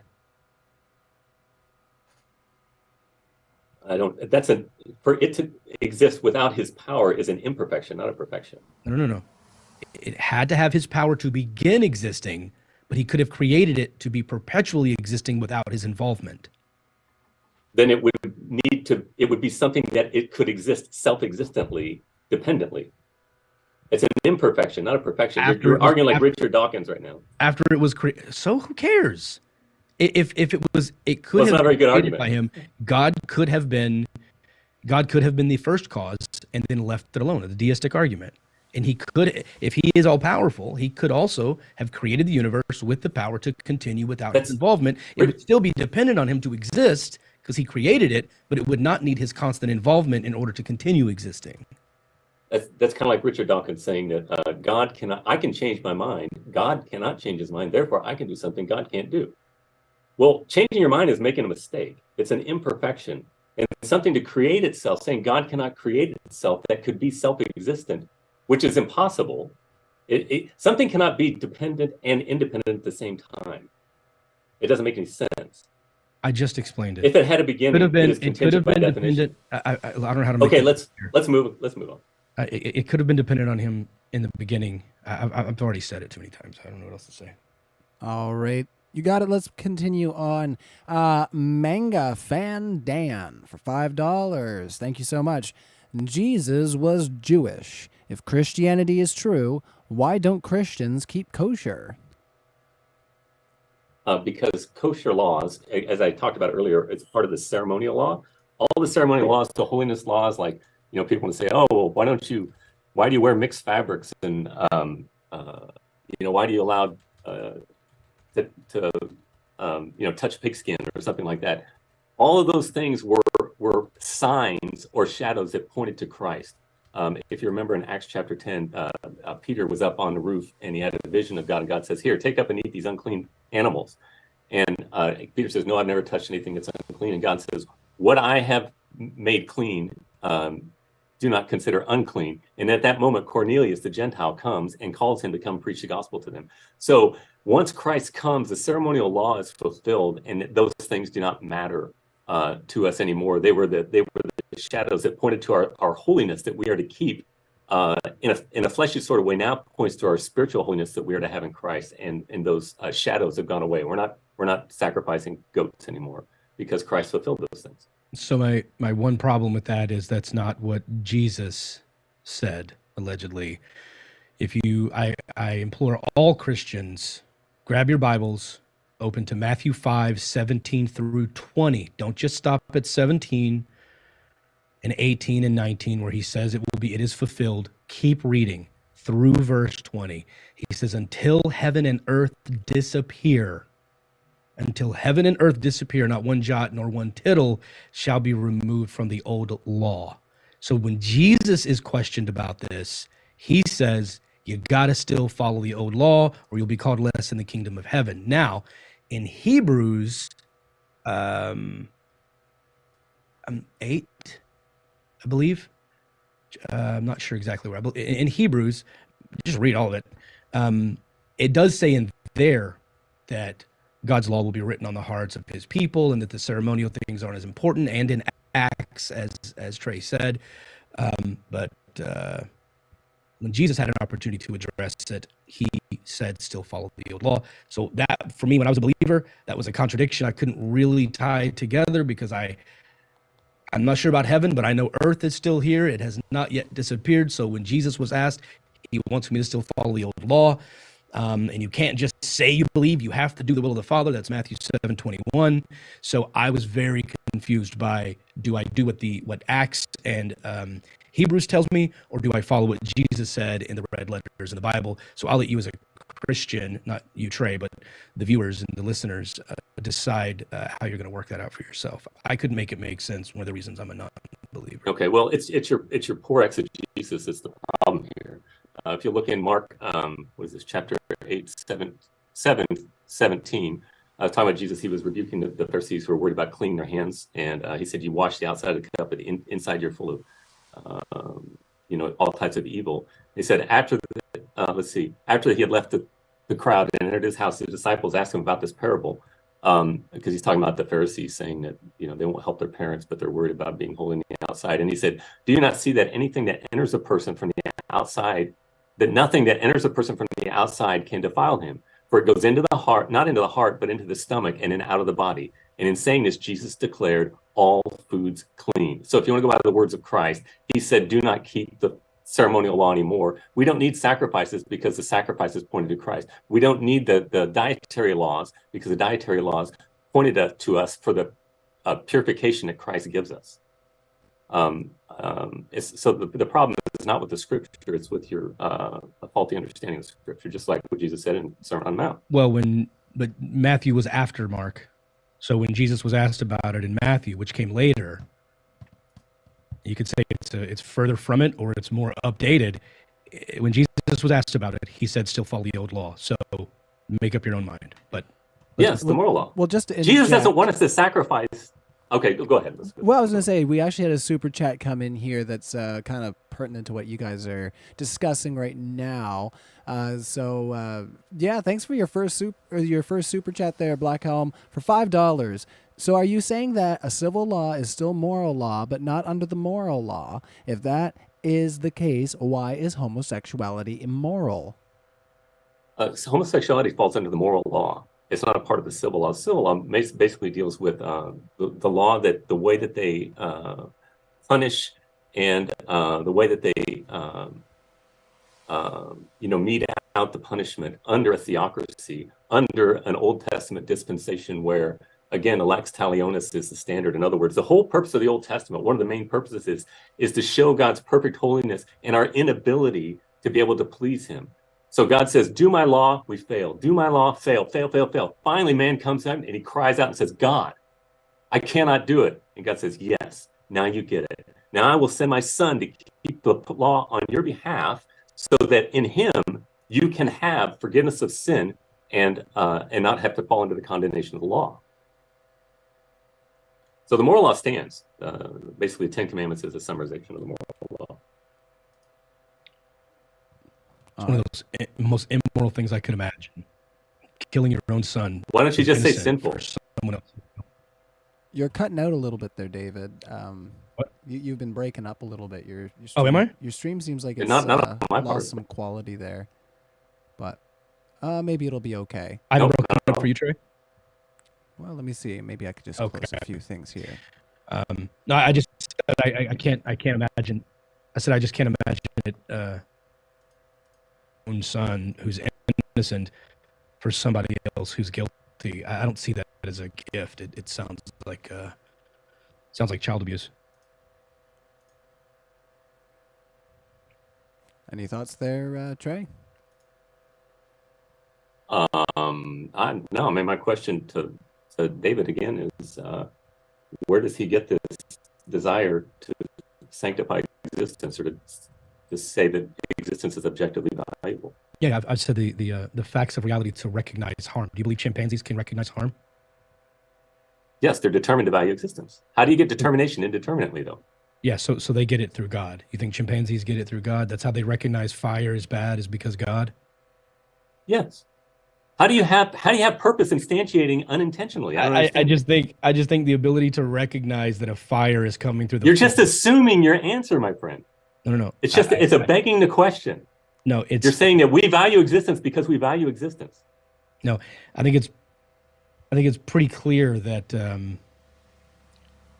a chimpanzee recognizing a fire in the forest and moving away from that fire because they don't want to get hot and burn. I think that does not require a god. I think that's a natural survival instinct that we can put labels on after the fact. But to say that a god is required for a mammal to recognize harm is just absurd to me. Are they determined to do that? Because you're saying it's determined indeterminately. I say they've evolved to do Right. that as a survival instinct. An indeterminate system has determined them to do that. It doesn't make any sense. You're violating the law of identity. It doesn't make any sense that it has to be that something has to think in order for something to be. You mean rocks can have goals even though they're not sentient? So thank you for confirming that you do understand what a straw man is. Jesus Christ. Well, to keep it all in tune here, we had another first super chat come in, and we're going to give it priority just because it is, like I say, marching to the same beat there. So from John for 666. Oh no, I've been Iron Maiden triggered. What have you done to me, John? All right, Trey, do all morals come from Christianity, the Christian God? Does your argument rest on the assumption that the Christian God created the universe? No, it's not an assumption. It's a deduction. And as David and I were talking about, you've got all kinds of religions in the world, and insofar as those religions make contradictory claims, if you're going to be reasonable, they all cannot be equally valid. And like I said, it's possible that all religions could be false on that level, but they all can't be right as well if we're going to be reasonable people. I have a question for you now, Trey. That Okay. triggered something for me. This idea of intentionality and morality coming from God in all creatures, that includes the 8 billion human beings on Earth. Mhm. Why would God make sure that those 8 billion people and beyond, the ones who have all lived before, let's just say the 8 billion that are here now, why would God create those 8 billion people with his moral law written in their hearts, with intentionality of moral behavior, but leave out that Christianity is true in 6 billion of those hearts, knowing that they will go burn in hell for eternity, when he could have just added that to the stock apps we all had. Okay, so you would agree then that it would seem that God does not love all people equally. Oh yeah, I mean, I do. That's part of my problem with the God will keep you from all harm. He's got special favorites and things like that. But not loving everyone is not the same as sending 6 billion to torture. Let's just be clear. And why is God angry with his people, with the people of the world? You're answering my question with questions again, Trey. Can you just tell remember me we said I like Socratic dialogue. I understand. If you make my point for me, it's a lot easier, because therefore it can be demonstrated that it's a viable point. I understand, but what Socrates would do is answer a question and then ask a question of his interlocutor. So the idea was question and answer, not question. No, I can answer your question by your answering me. Do you believe that? Let me just say this, okay? It doesn't matter what I believe. Go ahead. I'll go ahead. It doesn't matter what I believe for this. I'm saying, I'll state it again. You've posited this argument that God. His point there. You've posited this argument that God has written certain things on our hearts by default. We have these sort of, when you get an iPhone, it has apps already on it, and then you can download more stuff, right? So our apps that are preloaded are basic morality and intentionality, and that existence is valuable. There are core apps that we were installed with, yet in 6 billion of the 8 billion, the vast majority, he left out that Christianity is true. He's staying divinely hidden, as a divine hidden argument. He's saying divinely hidden from those. At least he didn't make that part of the core knowledge every human had. Why would he do that, knowing that 6 billion of those people and beyond would go burn in hell for eternity and be sent to torture? A lack of love is not the same as sending everyone to be tortured. So why would he allow that, when he could have just made also Christianity is true as part of the default human condition? Okay, what you're assuming is that God sends people to hell because they don't have Jesus. God sends people to hell because they suppress the knowledge of God that they already have about him. They do not give him thanks. That's what Romans 1 and Romans 2 is, and has been demonstrated in this conversation now. The judgment that we receive from God is not because we don't believe in Jesus, although Jesus is the Savior. It's that we suppress the knowledge of his being our creator and giving thanks to him for every moment of existence that we have. Did Jesus not say it was a condition? Did Jesus not say it was a condition of believing in him in order to enter the kingdom of heaven? The remedy to our sin is found in Christ, but men are not going to hell because they didn't believe in a Jesus they never heard of. Do you agree?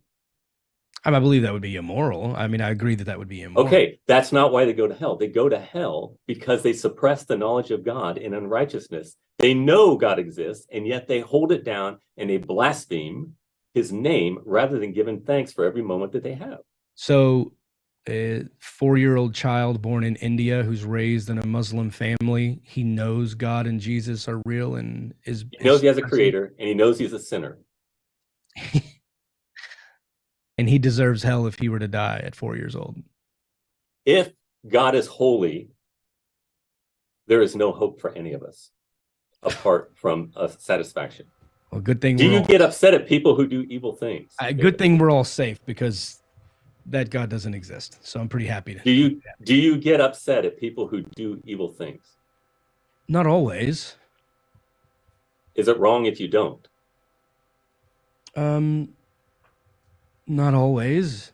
These are very vague scenarios, but I'm not God. Actually, they're very clear, and you're wanting to make them vague, it seems like. No, see, you're telling me what I want. Again, you're telling me what's in my mind. You've been obfuscating this whole time, my friend. Yeah, I think you'll find the opposite is true. Well, maybe so. Let's continue on there. Okay, let's move on. if you care to explore how people feel about this conversation. Oh yeah, and I want to try to get through these quickly because I know you probably gotta get going there, David, in a little bit. So we're gonna try to make these ones quick. That was John's first super chat. Thank you so much, John. Business Mole Ayub, $5. Hey Trey, what makes you think a child would consent to a pedo by your statement? Pedo, in all quest shows, a 3-year-old can consent. Just the flow of the sentence didn't make a lot of sense, but yeah, I think they're asking you, a 3-year-old can consent by Sure. what you're saying. A child can easily be groomed to do any number of things. The question is, why, if sex is just like eating a meal or something like that, is it so damaging to the child, and why it makes people so angry when something like that happens? We know that sex is special, but then on the other hand, we want to live it freely without any bonds, and so we tell ourselves, oh, it's just like eating. But we can't do that consistency. Inconsistency is the sign of a failed argument, and that's simply what I'm trying to point out. Would you say it's abusive to force feed a child beyond food that they want? I do not think if I strapped a 3-year-old in a chair and forced them to eat broccoli, I deserve the death penalty. Do you agree? No, I don't just mean broccoli. I mean keep feeding and keep feeding and keep feeding, and they vomit. No, just no. Let's make it a candy bar. That I force that child to eat a candy bar. Do I need to go to jail for the rest of my life? You're making the meal small. I'm saying force feeding beyond what the child. You're not answering the argument. I'm asking you a question. Okay. If you keep force feed them till they die, or what? Is it abusive? Yes, of course. To strap them in a child and to make them eat anything is wrong. If you're not the parent or some other person, you grab somebody's child. That's what I'm presupposing, and you force that child to eat. It is wrong. So sex could be like eating. You're talking about traumatic stress. You're talking about psychological issues that will develop over time. You're talking about physical harm to a child's body. You're talking about all not sorts necessarily of problems. Well, we can move on from there. We got lots more to leaf through there. Zion Talks, thank you so much. Says, good job, David. Wish I wasn't so busy with work. So, Zion, sorry you couldn't make it out here for tonight, but I'm sure you'll check it out tomorrow. You better check it out tomorrow. I'll be bugging you in Discord. All right, CE for $2. Trey, can non-Christians go to heaven? Non-Christians go to heaven. Everybody who is holy goes to heaven and doesn't need to go to jail or anything. All holy people go to heaven. So if you what are, does it take to be holy? What's that? What does it take to be holy? To be without sin, to never do anything wrong. So none of us are going. Right. Unless we have a satisfaction. That's the point. So we agree that none of us are going to heaven? High five. None of us on our own merit can, because all of us failed. All right, let's continue on. Eric Salas, $2. Trey, how is the Bible and Christianity true?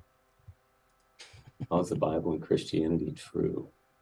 Well, again, it starts with an analytical argument, and you go through the evidence of the Bible. And for example, Luke is considered to be, by Sir William Ramsay, the greatest historian of antiquity, as he checked out the book of Luke, Acts, through archaeology, dedicated his entire life to that endeavor.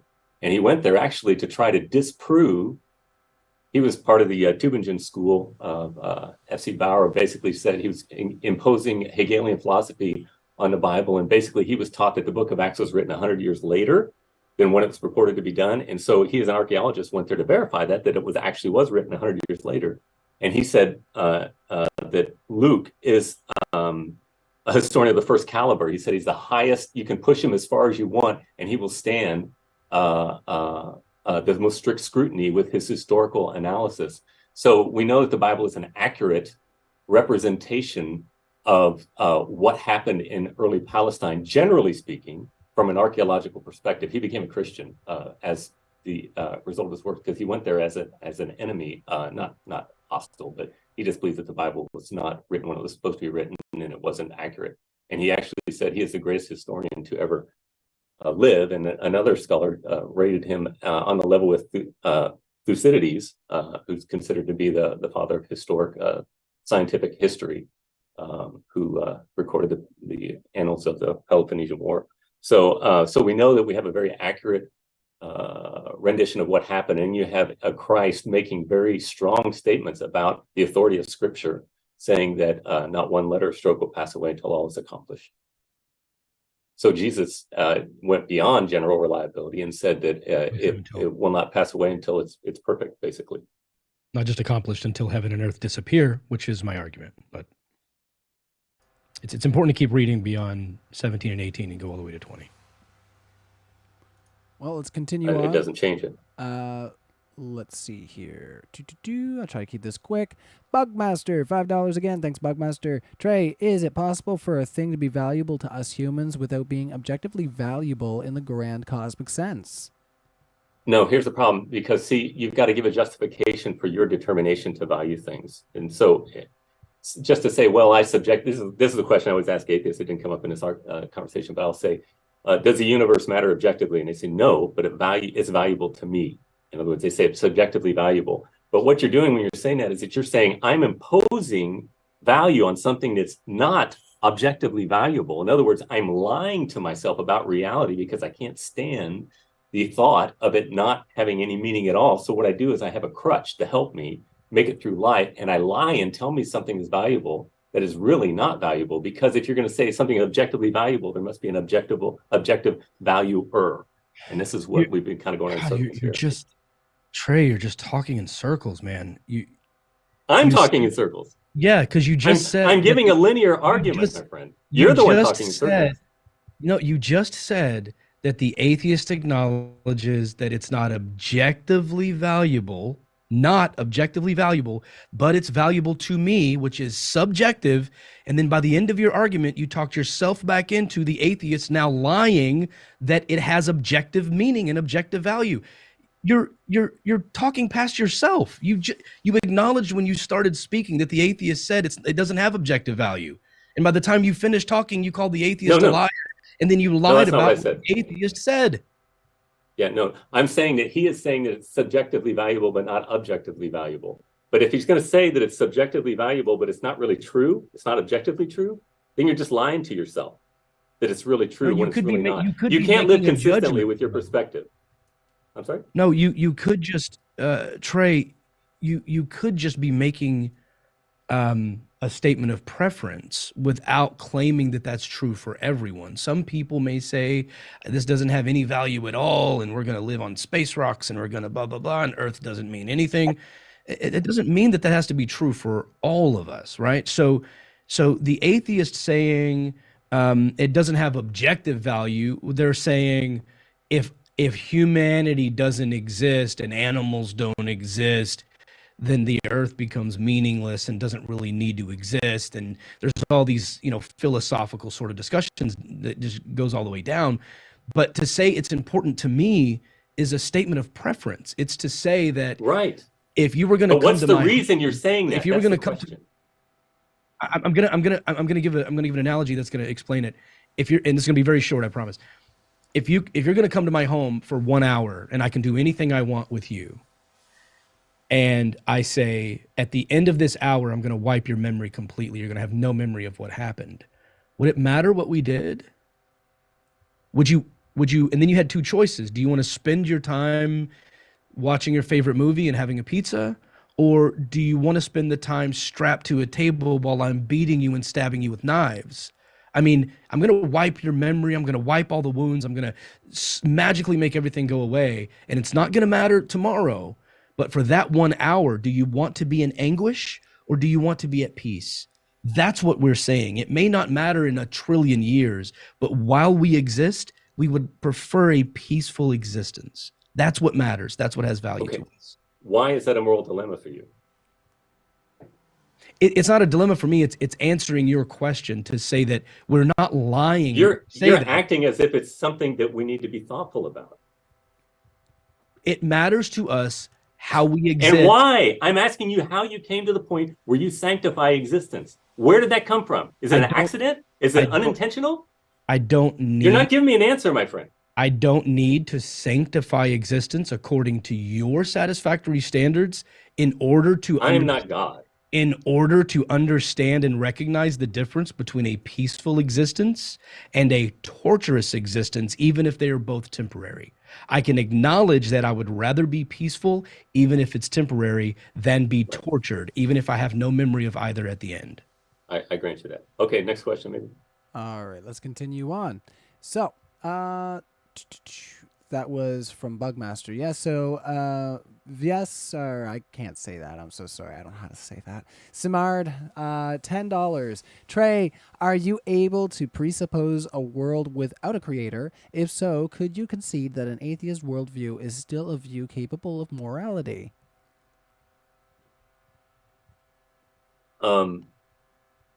It seemed like there were a couple of questions within there, but I cannot imagine a world that is self-created or self-existent, because if it's self-existent, it can't change. In a deistic world, in a deistic situation where a first cause was necessary, but the God didn't interact, is it possible for morality to evolve and exist without the No, God? it's the same. It's the same as it is right with the evolutionary process. Unless there is a purposeful volition behind it, there cannot be any purpose whatsoever.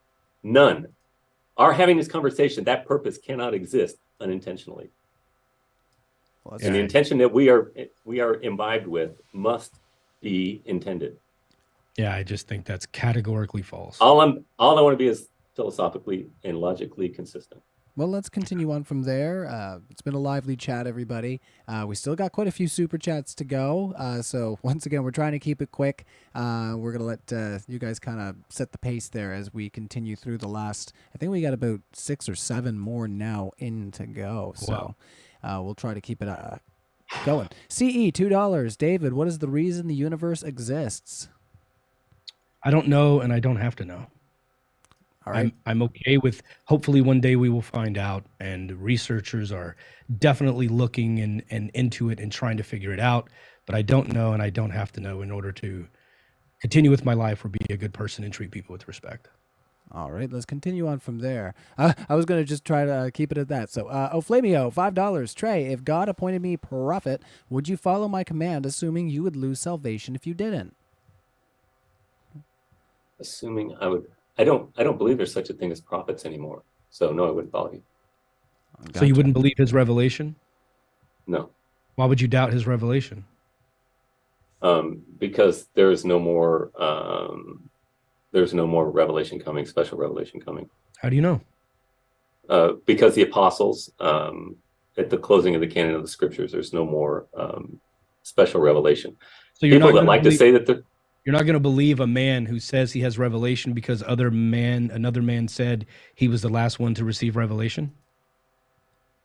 No, well, we know that we know they spoke for God because they had miracles. That's the difference. Like Muhammad never performed any miracles. He said his only miracle was to produce a Quran. He never claimed to perform miracles. All right, let's continue on from there, everybody. I see there's still 400 people out watching here at Modern Day Debate. If you got time, if you've got the fingers or, some means, hit the like button. Don't let us get crushed by those YouTube algorithms. We want to get these conversations out there. Continuing on, Black Helm, $5. So are you saying that a civil law is still a moral law, but not under... Oh, I read that one. That one we can skip on from, and I'm just going to switch my mediums because I got some other questions over here. So, Rebecca Young, why does a self-existent thing have to have a mind? Pre-universe stuff could have always existed. That's a great question. The reason that this kind of goes to the same thing I'm saying before. If it doesn't have a mind, only minds can have purpose. And if we have purpose today, there must be something eternally volitional that has purpose, and therefore it must be internal personal mind. Otherwise, we would not have purpose today. If God has a cause cannot imbibe something that it itself does not have. It's called the principle of proportionate causality. I cannot impart something beyond myself when I'm causing something else. If God has always existed, the universe could have always existed. No, because it changes. That's number 3. It also Changing could have can't something. change is contingent by definition. Okay, we already had that discussion, so go ahead. Yeah. All right. In defense of the gospel, $4.99. Thank you so much for your super chat. Assuming you are pro-choice, why is it a moral right for women to murder her offspring, but it's morally wrong for God to do what He wants with His? I That's can't tell David. who that question's for. I can. It's for David. Can you read it again? I'm not pro-choice. Okay, yeah. It says, assuming you are pro-choice, why is it a moral right for a woman to murder her offspring, but it's morally wrong for God to do what He wants with His? Yeah, I don't consider it murder because the life is still forming. It's not done. And so I don't consider a fetus in early stages of pregnancy to be its own life. It's a life dependent upon the mother's body, and it is a medical condition. And so if the woman chooses to end that medical condition, she should have the right to do so.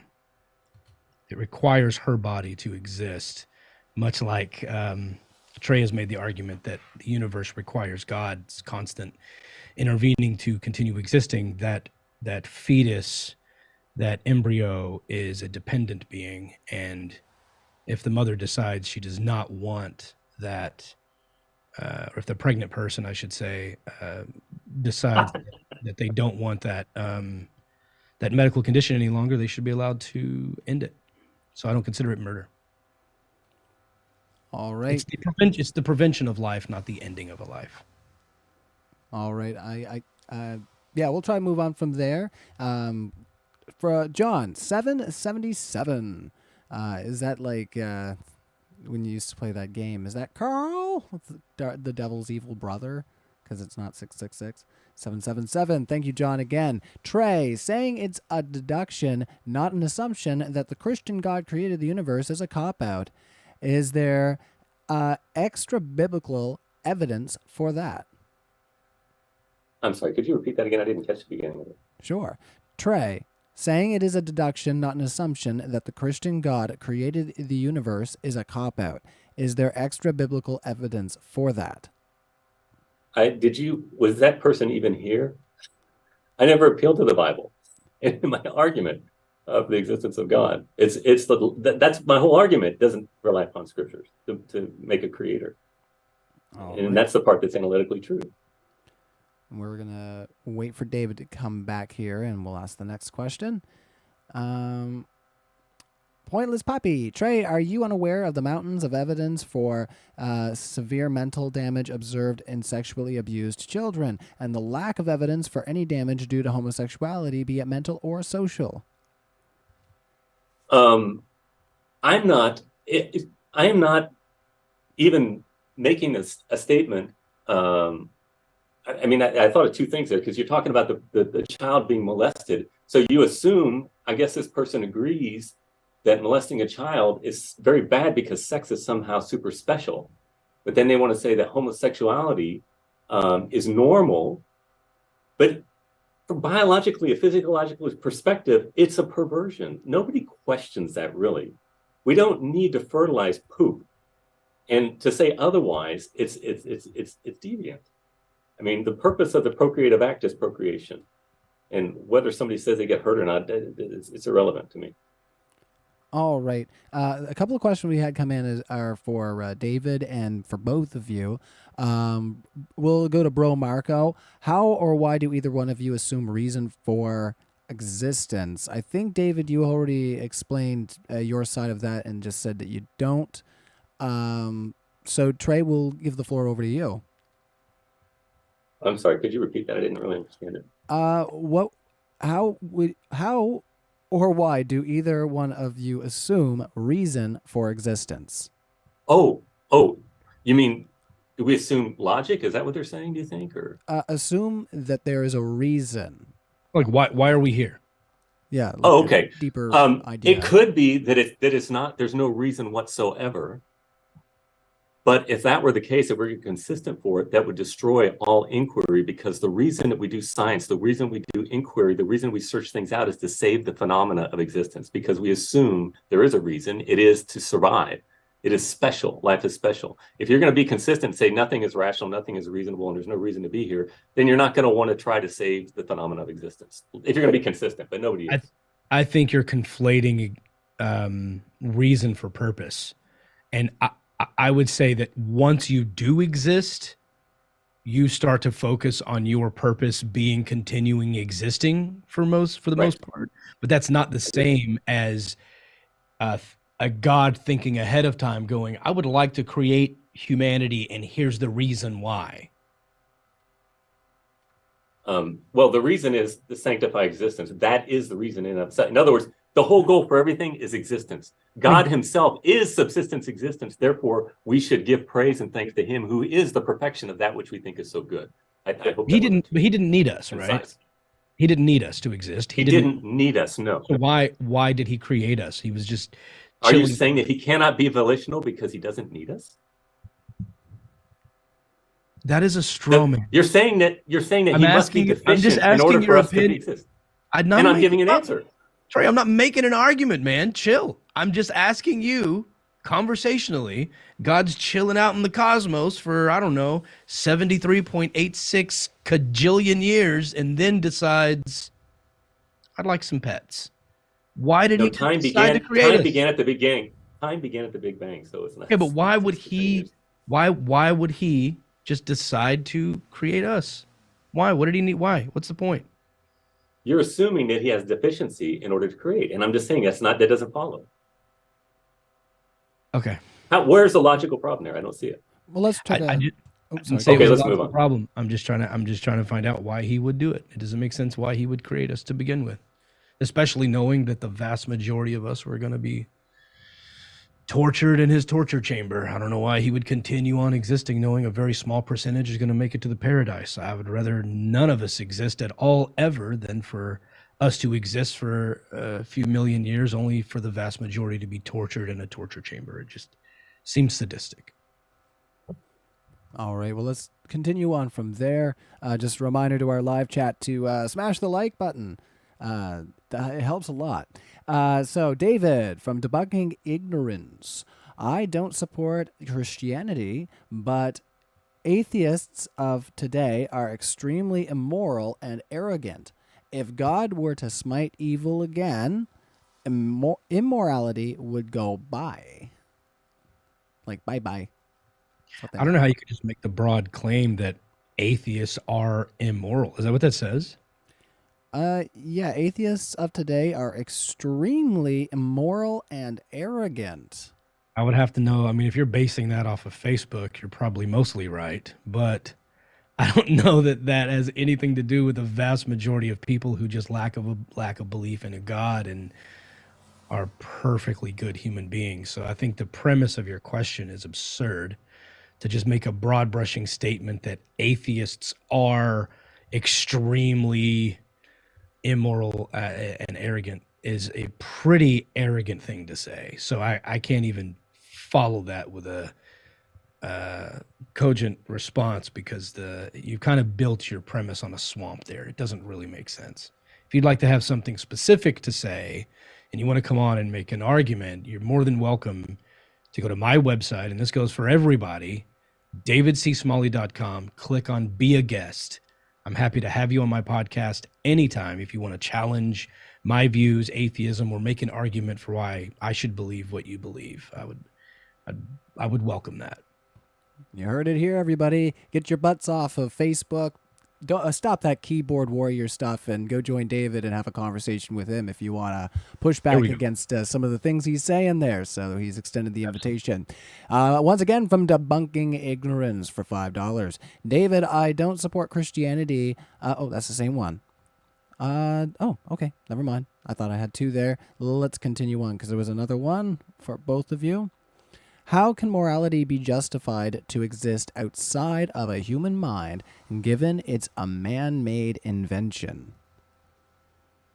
I never said it was a man-made invention. That's for me or for Trey? I think that's Probably just for a me. very general question. So we'll let Trey start, and you can inject there because we're getting close to the end. What this person is doing is they're making a case for what's called conventionalism, that moral code is just basically what the mob basically decides. And with that type of view, morality is reduced to power, might makes right, rather than the sanctity of existence, which I think is a real reason that people base their moral code. So what they would say, conventionalism would say the only person that sins is the person who disagrees with the mob. But we all know that if Adolf Hitler would have won World War II, he still would have been wrong. We know that those who do not sanctify existence are the ones who are the bad guys, not those who all agree that, like I use the example of an island with 2 men and 1 woman, and they have a consensus 2-1 that rape is okay. That doesn't make rape okay, and we all know that. Yeah, I actually agree with him. Morals are not man-made. That's not what either of us has said, actually. Trey's position, I believe, that morality came from God, and my position is that morality evolved within us and exists in other creatures already. We have recognized it and built communities based on it, but it came about through evolution. It was not created by man. All right. Well, let's try to continue on from there. Unless you had any, if you could wrap up in 15 seconds, if you had any thoughts there, Trey. Oh, we can move on. All right, cool. Thanks for being so amicable there tonight, Trey and David. This has been a great conversation. We have a few more super chats to go, so let's keep it rolling. Black Helm for $5. Trey, so are you saying infertile people shouldn't have sex? Fertile people? No, because people who are infertile are broken. That has nothing to do with the institution of procreation. Just because, if I don't have a ability to do something because something is wrong in my body, that doesn't destroy the actual institution itself. It's just we're all broke. Like I said, we're all broken in some way. That doesn't mean that whatever we want to do, say I get my tongue cut out, well, then we shouldn't eat. No, it's just a feature of an individual that has struggles. And I'm not saying sex is it is primarily for procreation, but it's not the only thing. What else is it for? It's for social bonding. I think it gives a picture of unity and diversity of the Trinity of God's person and being. It reflects Christ and his church. It's a picture of many things in Christian illusions. But it is primarily because in heaven there will be no sex. So it is a temporary ordinance for the purpose of glad I'm not going. making people. So then, if I hope my friends in the LGBTQ community will forgive my terminology here, but if I use Trey's terminology and I say, let's presuppose gay people fall in line with your broken example, that there is something wrong in the brain that makes them attracted to the same sex instead of the opposite. Just like someone being infertile, there's something broken according to your terminology, and they can't produce children. They should still be able to love and experience sex for social bonding and other things. Why can't gay people do the same thing if they're still social creatures? What's different about being gay and just saying, well, they're just a little broken, just like the infertile person, and they're just attracted to the wrong person. So even though they're not going to make a baby, let's let them continue and experience their love, consensual love, with who they are attracted to and who is attracted to them for the social bonding aspect. Okay, I just said that the primary purpose of procreation is for procreation. Did you get that part? I did, and then the question was, okay, the ancillaries don't define the fundamental. Okay, fine, but then the person, you acknowledge that the person who's infertile is broken, but they should still continue to have sex for social bonding. So why not just say the gay? Well, they should be able to have it because that's the order that God has made in the universe. Do you agree that there's an order to the universe?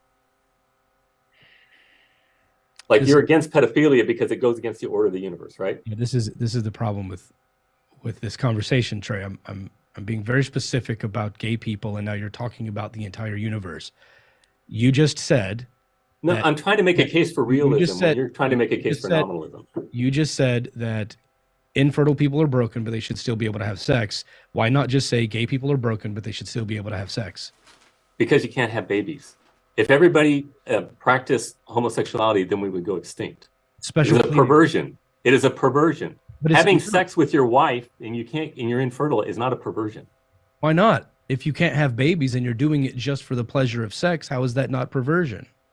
Because you are given that order. It's a part of the order of the universe. That's why I'm saying the order of the universe. But they can't have babies. is absolutely disordered. It's but they perverted can't have babies. By nature. They can't have babies. No, it's not disregarded by nature. 4 to 10% of basically all mammalian species has homosexual populations. And they also eat their young. It's a part of nature. They eat their young. Well, before you respond, not all of them. Before you respond there, David, because I don't want you to feel like the live chat we're teaming up on you here, because we got a lot of questions here, and this is pertaining to exactly what you're talking about. So I want to get it in there while it's pertinent. John, for another $5. Trey, are all sexual acts committed without the intent of procreation equally immoral, and why is masturbation as immoral as homosexual intercourse? I'm sorry, some noise went off in my ear. You said, are all sexual acts apart from procreation? Is that what you said? Immoral? Yeah. So Trey, are all sexual acts committed without the intent of procreation equally immoral? And why is masturbation as immoral as homosexual intercourse? Sorry, every time I touch my headphones, I had to get out of that page. It goes off on the music. I love this question. I love this question. Great question. Thanks again for the super chat, John. But yes, go ahead. I beg your pardon. Could you read it one more time? My earpiece. Hey, stuff happens. We're live streaming right now. There's been a few audio glitches here and there, and I've been tweaking with settings. I think we've got it figured out now. So, John, $5. Thank you so much for the super chat. Trey, are all sexual acts committed without the intent of procreation equally immoral, and why is masturbation as immoral as homosexual intercourse? Oh, okay. I wouldn't say masturbation is the same as homosexual, but I do think it is disordered because the purpose of here we're having this problem right now in the Western culture. Almost every single country in the world has a negative fertility rate, and it's my opinion it's because of the advent of pornography and masturbation. People don't need anybody else, so they just make love with themselves. And maybe get a couple of boobs put on themselves so that they can not have anybody else, and everybody turns into themselves.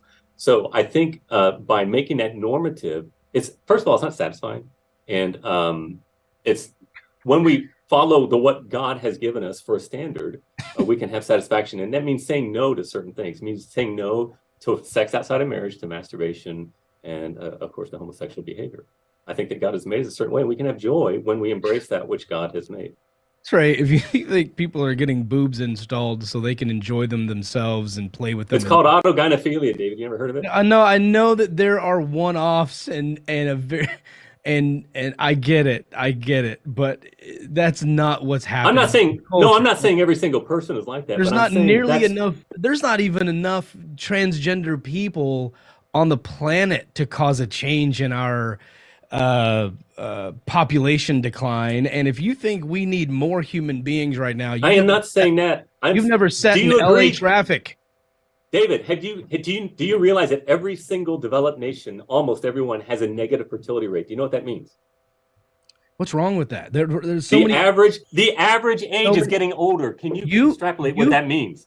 You yelling, oh my gosh. You yelling and leaning forward doesn't make you correct. Okay, you know what? Let's move on. We're doing a whole other show here. Yeah, no, I mean, there are lots of places that are overcrowded and overpopulated, and there's a big. It's not because of too many people. There's a big financial shift as well. I mean, there's a lot of reasons. The number one reason in this country right now that people are having less babies is because of financial reasons. Well, I'm gonna Nothing get to do this with super chat in there because it's continuing in this vein. Pointless Poppy, $4.99. Trey, sexuality primarily for social bonding is not procreation. So again, why do you think homosexuality is wrong? Well, as I stated earlier, homosexuality by definition is unnatural and perverted. You don't need to fertilize poop, as I stated earlier. That's not the purpose. Even from a biological perspective, it's a perversion. Not all homosexual acts are fertilizing poop. Well, that's a primary issue. No, not necessarily. There are Procreation is nowhere on the map with it. I can assure you that. Procreation is nowhere agree. on the map with people who are infertile, but you're in favor of them having sex for social bonding, but you're not in favor. No, of I am saying because it is the order that God has made. There's an order to the universe, and they are obeying it, and homosexuality is not. So why do we have gay dolphins? Did God make that order? Because they're broken. Why do we have mammals eating their young? Just because other people do it or other species do it does not make it moral. Do you realize that? No. Just because you observe something doesn't mean it's good. No, but when it happens in nature, doesn't that mean it's part of God's order? Or no, it's part of the fallen world. You know. So you think things happen? So you think things can happen in God's world that are not according to God's will? His preceptive will, not his decretive will. Everything is according to God's decretive will, but his preceptive will, there is a evil in this world, which is falling short of what God has commanded. Gay dolphins are evil. No, I am saying it's a part of a broken order. Dolphins are not morally culpable moral creatures. Then why do you care? Okay. It's a part of nature. They're a part of nature.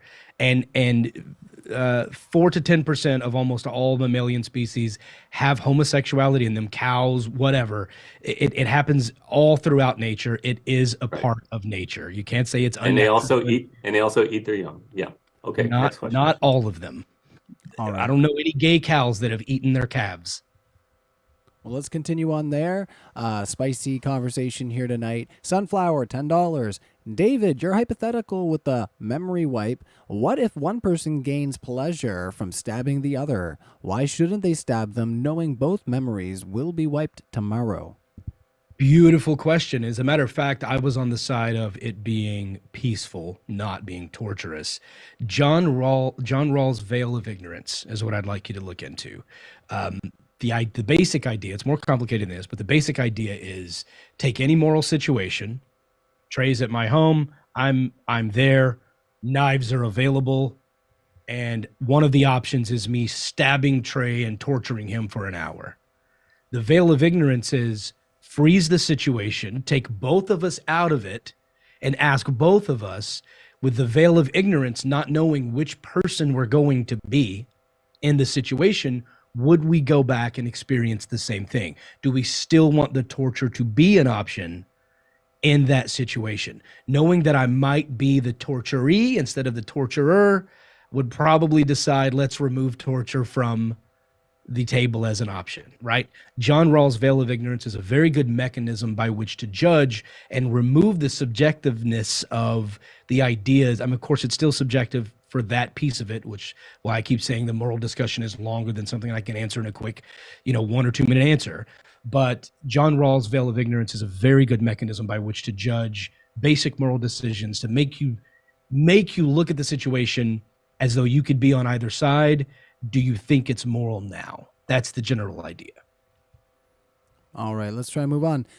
John is there again in the old live chat with $3. Trey, are wet dreams immoral? Yes or no, please?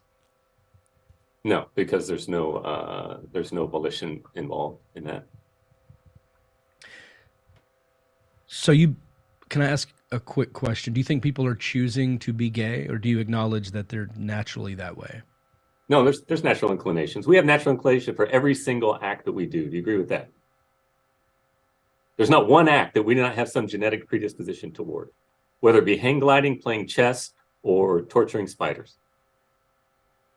But just because we have that inclination says nothing about the morality of the said act, right? Well, it's more about how much blame should be put on the person who is gay. If they can't help that they are attracted to other men, what should they do? Should they, if they do not find women attractive and they are only attracted to men and other men find them attractive, they should just not experience love and sex, and even within Maslow's hierarchy of needs of affection and tenderness and all the things that we crave as humans, should they just deprive themselves of that because they have a broken piece of their brain that doesn't comport with God's order? Well, first of all, I don't hold the Maslow's hierarchy. It's a Rousseauian idea of mankind, but I would say that what would you say to somebody who is intergenerational attracted or minor person attracted? You're doing it again, Trey. I asked you a very specific question about a gay person and should they just because you have a desire. Is a minor attracted person oriented that way? They have nothing to do with it. Well, you're moving the goalposts. No, I'm not. I'm trying to make a point. I want you to answer the question, Trey. You're moving the goalpost into age of consent. No, I'm not. Yes, you are, because a minor attracted person is a pedophile, and they are. Is that a bad thing? Yes, and now you're going to say according to what? And what do you have a moral standard? No, they're you determined to do that though. Who are you to impose your morals upon that person? This is how you avoid answering logical questions. Oh, I'm all about it. Answer the question, Trey. Should gay people deprive themselves of sexual bonding? Just like the person who beats their wife should deprive themselves of their natural inclination to beat their you realize wife. I'm not saying homosexuals are beating people. I'm not saying that. Or the person who overeats. They love to eat food. They need to deprive themselves for their own health because it's the right thing to do. Yeah, but some food is okay. So some gay sex is okay? It's not analogous. What? Beating someone. Some sex is okay, not some gay sex. You're equating love. And this is the problem with Christianity. This is why I oppose Christianity, because your values equate thievery and beating and lying and backbiting and stealing with love. When two gay people are in love with one another and they have sex, they are experiencing love with one another consensually. And you, in order to be against this, you have to compare it to a man beating his wife or someone eating themselves to death or pedophilia, a person taking advantage of a child. Any bad habit. Consent. You have to talk over me. You have to interrupt. Why can't you answer that question about why you hold gay people who are experiencing love to the same standard you would talk about someone being physically violated or forced to have sex as a child? That's not the same thing. I'm not Two saying, adults consenting to have love is a good thing. Why can't Christianity embrace that? Okay, somebody go through this debate and go back and see who had more time talking, and it was you, David. I'm not talking over you. I'm not filibustering. It seems to me like you do for me more than anything. Let's go to the next question. You're going to answer the question or not? I wouldn't have to talk so much if you'd answer the question the first damn time. Yeah. I have to keep repeating myself to drag answers out of you because you avoid and deflect. Okay. Yeah, I'm scared to death of the logic. Well, let's try to. Yeah, I think that's where we're going to get with that one for now. These people in the our live chat, they don't want you fellas to go. They have tons of questions and they keep pouring them in. So we're going to try to keep going quickly, but just let us know if you run out of time there, David. I'm no getting problem close. here. Pointless Poppy, $4.99. Trey, we have evidence that you're eating your babies and or sexually abusing them is harmful. We do not have evidence that homosexuality is harmful. We do have evidence that God has spoken and given us a moral law, which we all know exists. There is an order to the universe, is what I'm saying. We have evidence that someone wrote down words that order exists and claimed it was from God. We don't have evidence that God actually inspired that. And they are reliable accounts that are attendant with miracles in order to verify the message of the messenger. No, they're not. All right, let's move on from there. Scrolling. Sunflower, using up your membership question for the month there. David, we don't have the ability to pause, though. No, What? but no, but when we're talking about hypothetical moral dilemmas, they are thought experiments, and in thought experiments, you do. And I would posit that in most situations, you do have the ability to pause, not time, but your actions. If you're about to do something, you always have the ability to stop and ask yourself, if everyone got up today and behaved this way, would the world be a better place or a worse place? And weigh multiple options with that and go, if I'm about to do something to someone, if the roles were reversed, would I be okay with what's happening to me? Would I enjoy the support and love I'm about to receive, or would I hate the person for harming me? You can, in most cases, stop and think about John Rawls' veil of ignorance, almost in a way of do unto others as you would have them do unto you.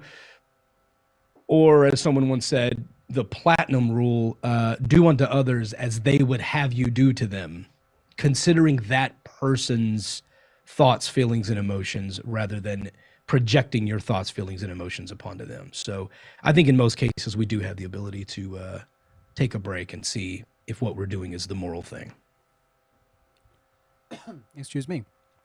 Forte, $5. Is the word God essentially just a simple word to explain everything we don't know? Over to you, Trey. No, I'm not making an argument for ignorance. I'm making a positive argument from analytical necessity. So nothing could be further from the truth for me. Gotcha. Any thoughts on that, David, or do you want to continue on? I think it's a shot at the God of the Gaps argument. It does sound a Yeah. little bit like Trey's position, but he hasn't really Not gone at into all. it a lot. It's not. He's touched on it, but he hasn't really leaned on that. So I wouldn't feel the need to dive into it. All right. We're getting close to some closing statements and maybe a little talk about what we'll find at your link. Sunflower, $10. David, if someone doesn't think they'll ever be in the position of the one getting stabbed, let's say they're wealthy, powerful, etc., why should they bother considering with John Rawls' veil of ignorance? Yeah, I think you're missing the point of John Rawls' veil of ignorance, because the veil of ignorance would include them losing their money. So, in fact, the first time I ever heard that used, it was rich people treating poor people in a certain way. In John Rawls' veil of ignorance, if the billionaire could look at how they are treating the poor person, if they could go behind John Rawls' veil and reimagine the situation as though they were the poor person and a billionaire was coming toward them, would they want what they are about to do to happen to them? So I think you may be missing the point a little if that is your question, because the point is the entire roles are reversed. The point isn't to say what I want this in me in my world. The idea is, am I behaving in a way that is causing harm to the person? And if I were that person, literally that person, not in their situation with billions of dollars in a private jet, if I were literally that person, how would I feel in this situation? It's about weighing moral decisions. It's simply a mechanism by which to judge harm versus flourishing. It's one piece of the puzzle. It's not the entire argument.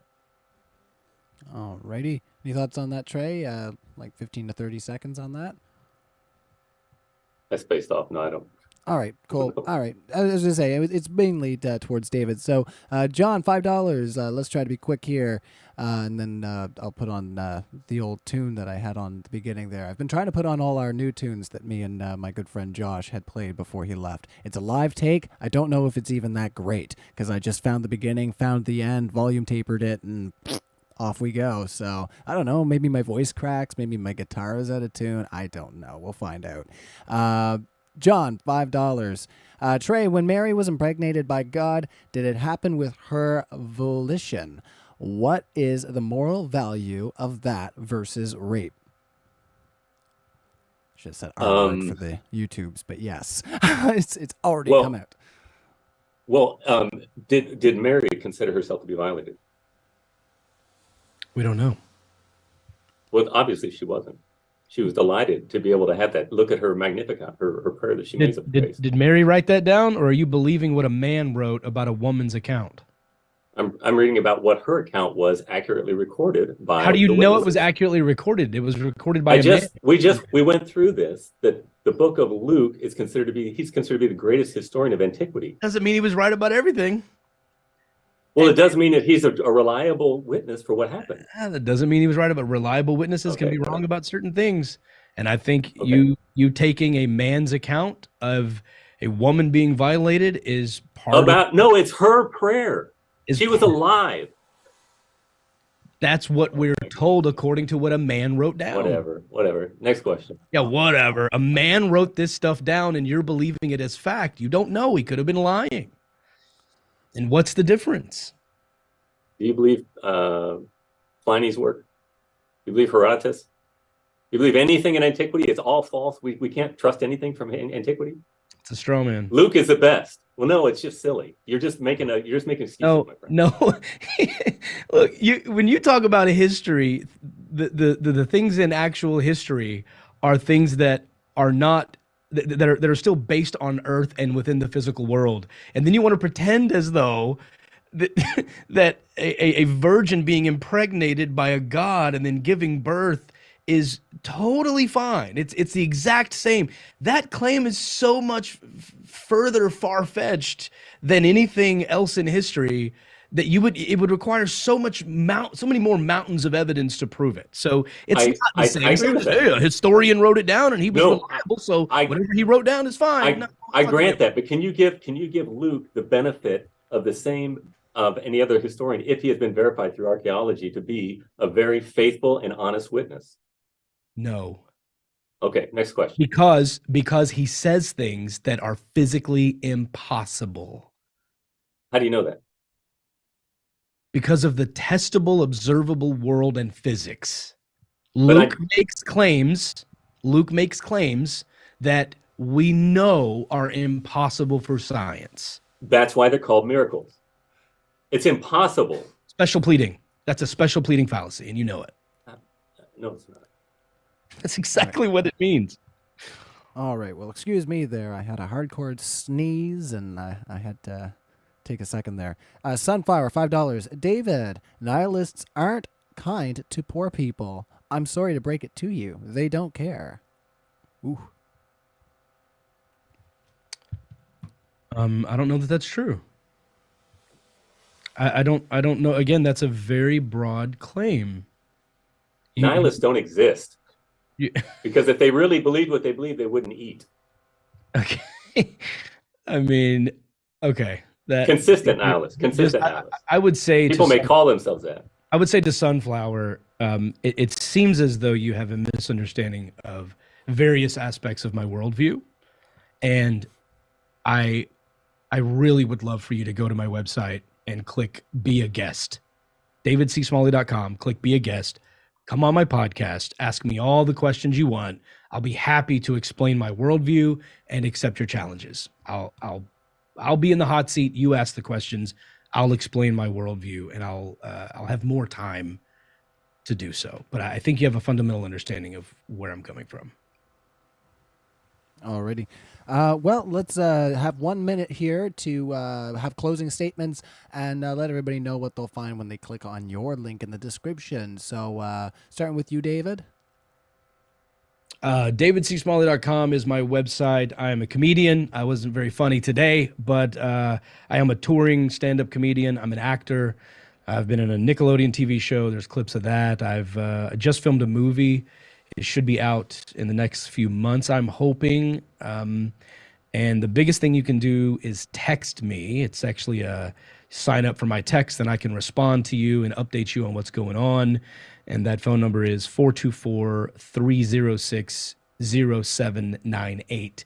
424-306-0798. And you can always sign up for my podcast on my Patreon. It's patreon.com/David C. Smalley. Thanks for having me. Alrighty. And Trey, it was a pleasure to have you, by the way, David. But over to you, Trey. Yeah, well, thank you. It was nice to meet you, Ryan and David. Thank you for inviting me and hosting this conversation. It was very enjoyable.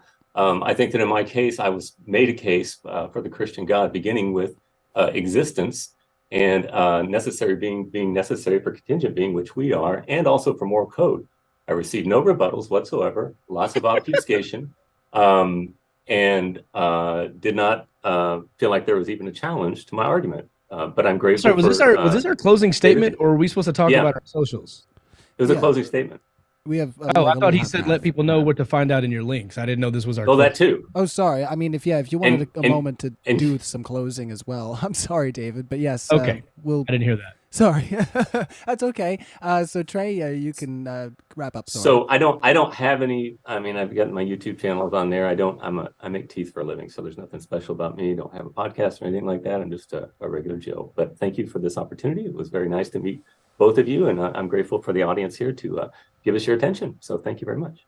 Awesome. Well, it was a pleasure having you as well. We did have two other super chats came in. One from debunking ignorance. I would classify that as just kind of attacking a speaker. So, I mean, if you see that in the live chat, that's up to you. You paid for it. But I warned you I wouldn't read any chats that were just coming at our speakers. We want to promote the speakers that came on the channel here of their own time of volition. We respect that. So you should respect them as well. So, John, $5. David, can you talk more about why miracles require a different standard of proof than everyday events? Extraordinary claims, extraordinary evidence. Yeah, that's exactly what I was going to say. Extraordinary. Yeah, I agree with that too. Extraordinary evidence. I mean, if you say that you bought a car yesterday, I don't care if it's true or not. It doesn't affect me in any way. If you say I bought a car yesterday and I'd like to sell it to you, now it matters. Now I need proof that you have the car, right? If you then say I need $3 million for the car because it was built by invisible fairies, well, that's an incredible claim that you should have incredible evidence to prove, meaning I should be able to come in and see proof of the fairies or see the fairies, meet the fairy princess, and we go on and, ad absurdum. So I think it's as simple as extraordinary claims require extraordinary evidence. I recently talked in a podcast I just released actually about something I did years ago that I haven't really brought back, but I should, called the faithometer theory. Think about faith as a thermometer, and the less evidence you have, the more faith you need to believe that thing. And when you get more evidence, you need less faith to believe it. This is often true with many inductive arguments, things that have happened over and over, and you can go, it's probably going to happen again, things like that. You need less faith to believe it. And when you have all the evidence necessary, your faithometer is full of evidence requiring zero faith. So if something has... that's not true. It's my analogy. There's no such thing as no faith. It's my All of us have analogy, faith. so I'm going to keep talking about my analogy. Oh, I didn't mean to interrupt you. I apologize. Called a faithometer theory. Well, that's okay. If you want to You move have into like your very closing little thoughts. evidence. If you have very little evidence, then you have to fill the rest of that with faith. So it's a sliding scale of faith. That's the idea. And was that part of your closing statement, or did you want to have that I don't need, separate you from know the what? question? I don't need a closing statement for this one. Everyone saw what happened. Oh, So right, well. I'm good. Well, I think we all had fun, so that's the main thing. Yeah, all right. I will close her down for now, everybody, and pop you over into a live take that I did a little while back. Yeah, so let's see how that turns out. Thanks to our speakers for being here. Thank you, everybody, in our chat. See you next time.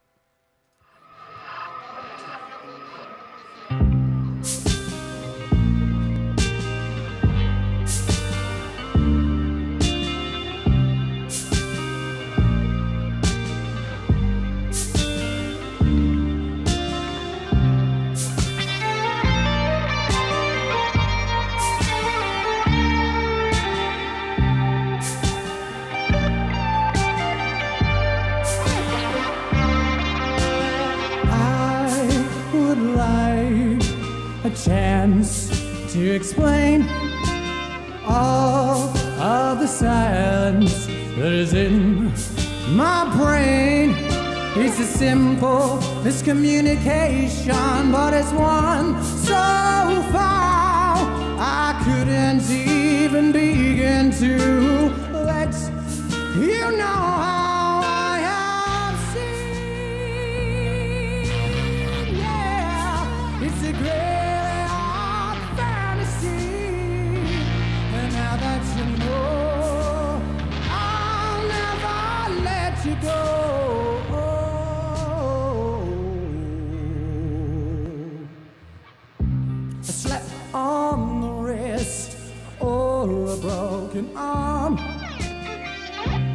Compound fractures, or was it all too far? Never malnourished while I'll feed off your guilt. Every day's adding bricks to the wall. Those that hated built I still see. It's a clearly odd fantasy. It's got you all wrong.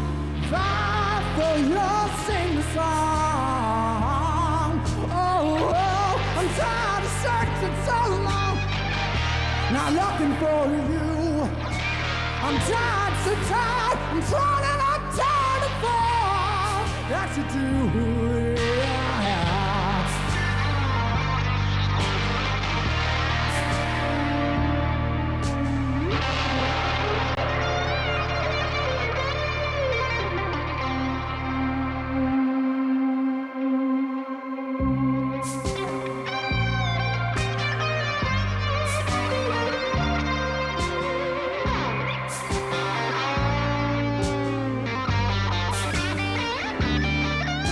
Absorb it all like a spill. You're forever feeling overfilled.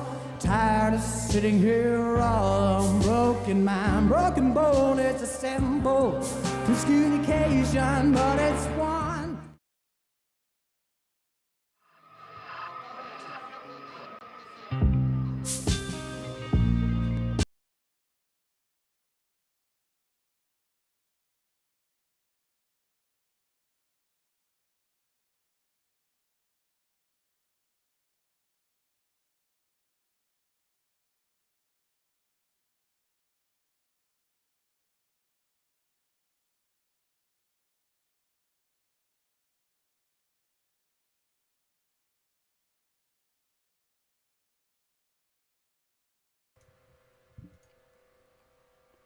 Thanks all for coming out. I hope you enjoyed the music. I hope you enjoyed the debate. We're going to be coming back for some more juicy content here, either tomorrow or Sunday. I know I got something going on Sunday, so stay tuned for that. And cheers, everybody. Have a good night.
My audio's still live. How about that? I mean, yeah, just listen to me breathe. That's not weird. So I'm trying to respond to people, and you're like, oh, your mic's on. Strange people. All right.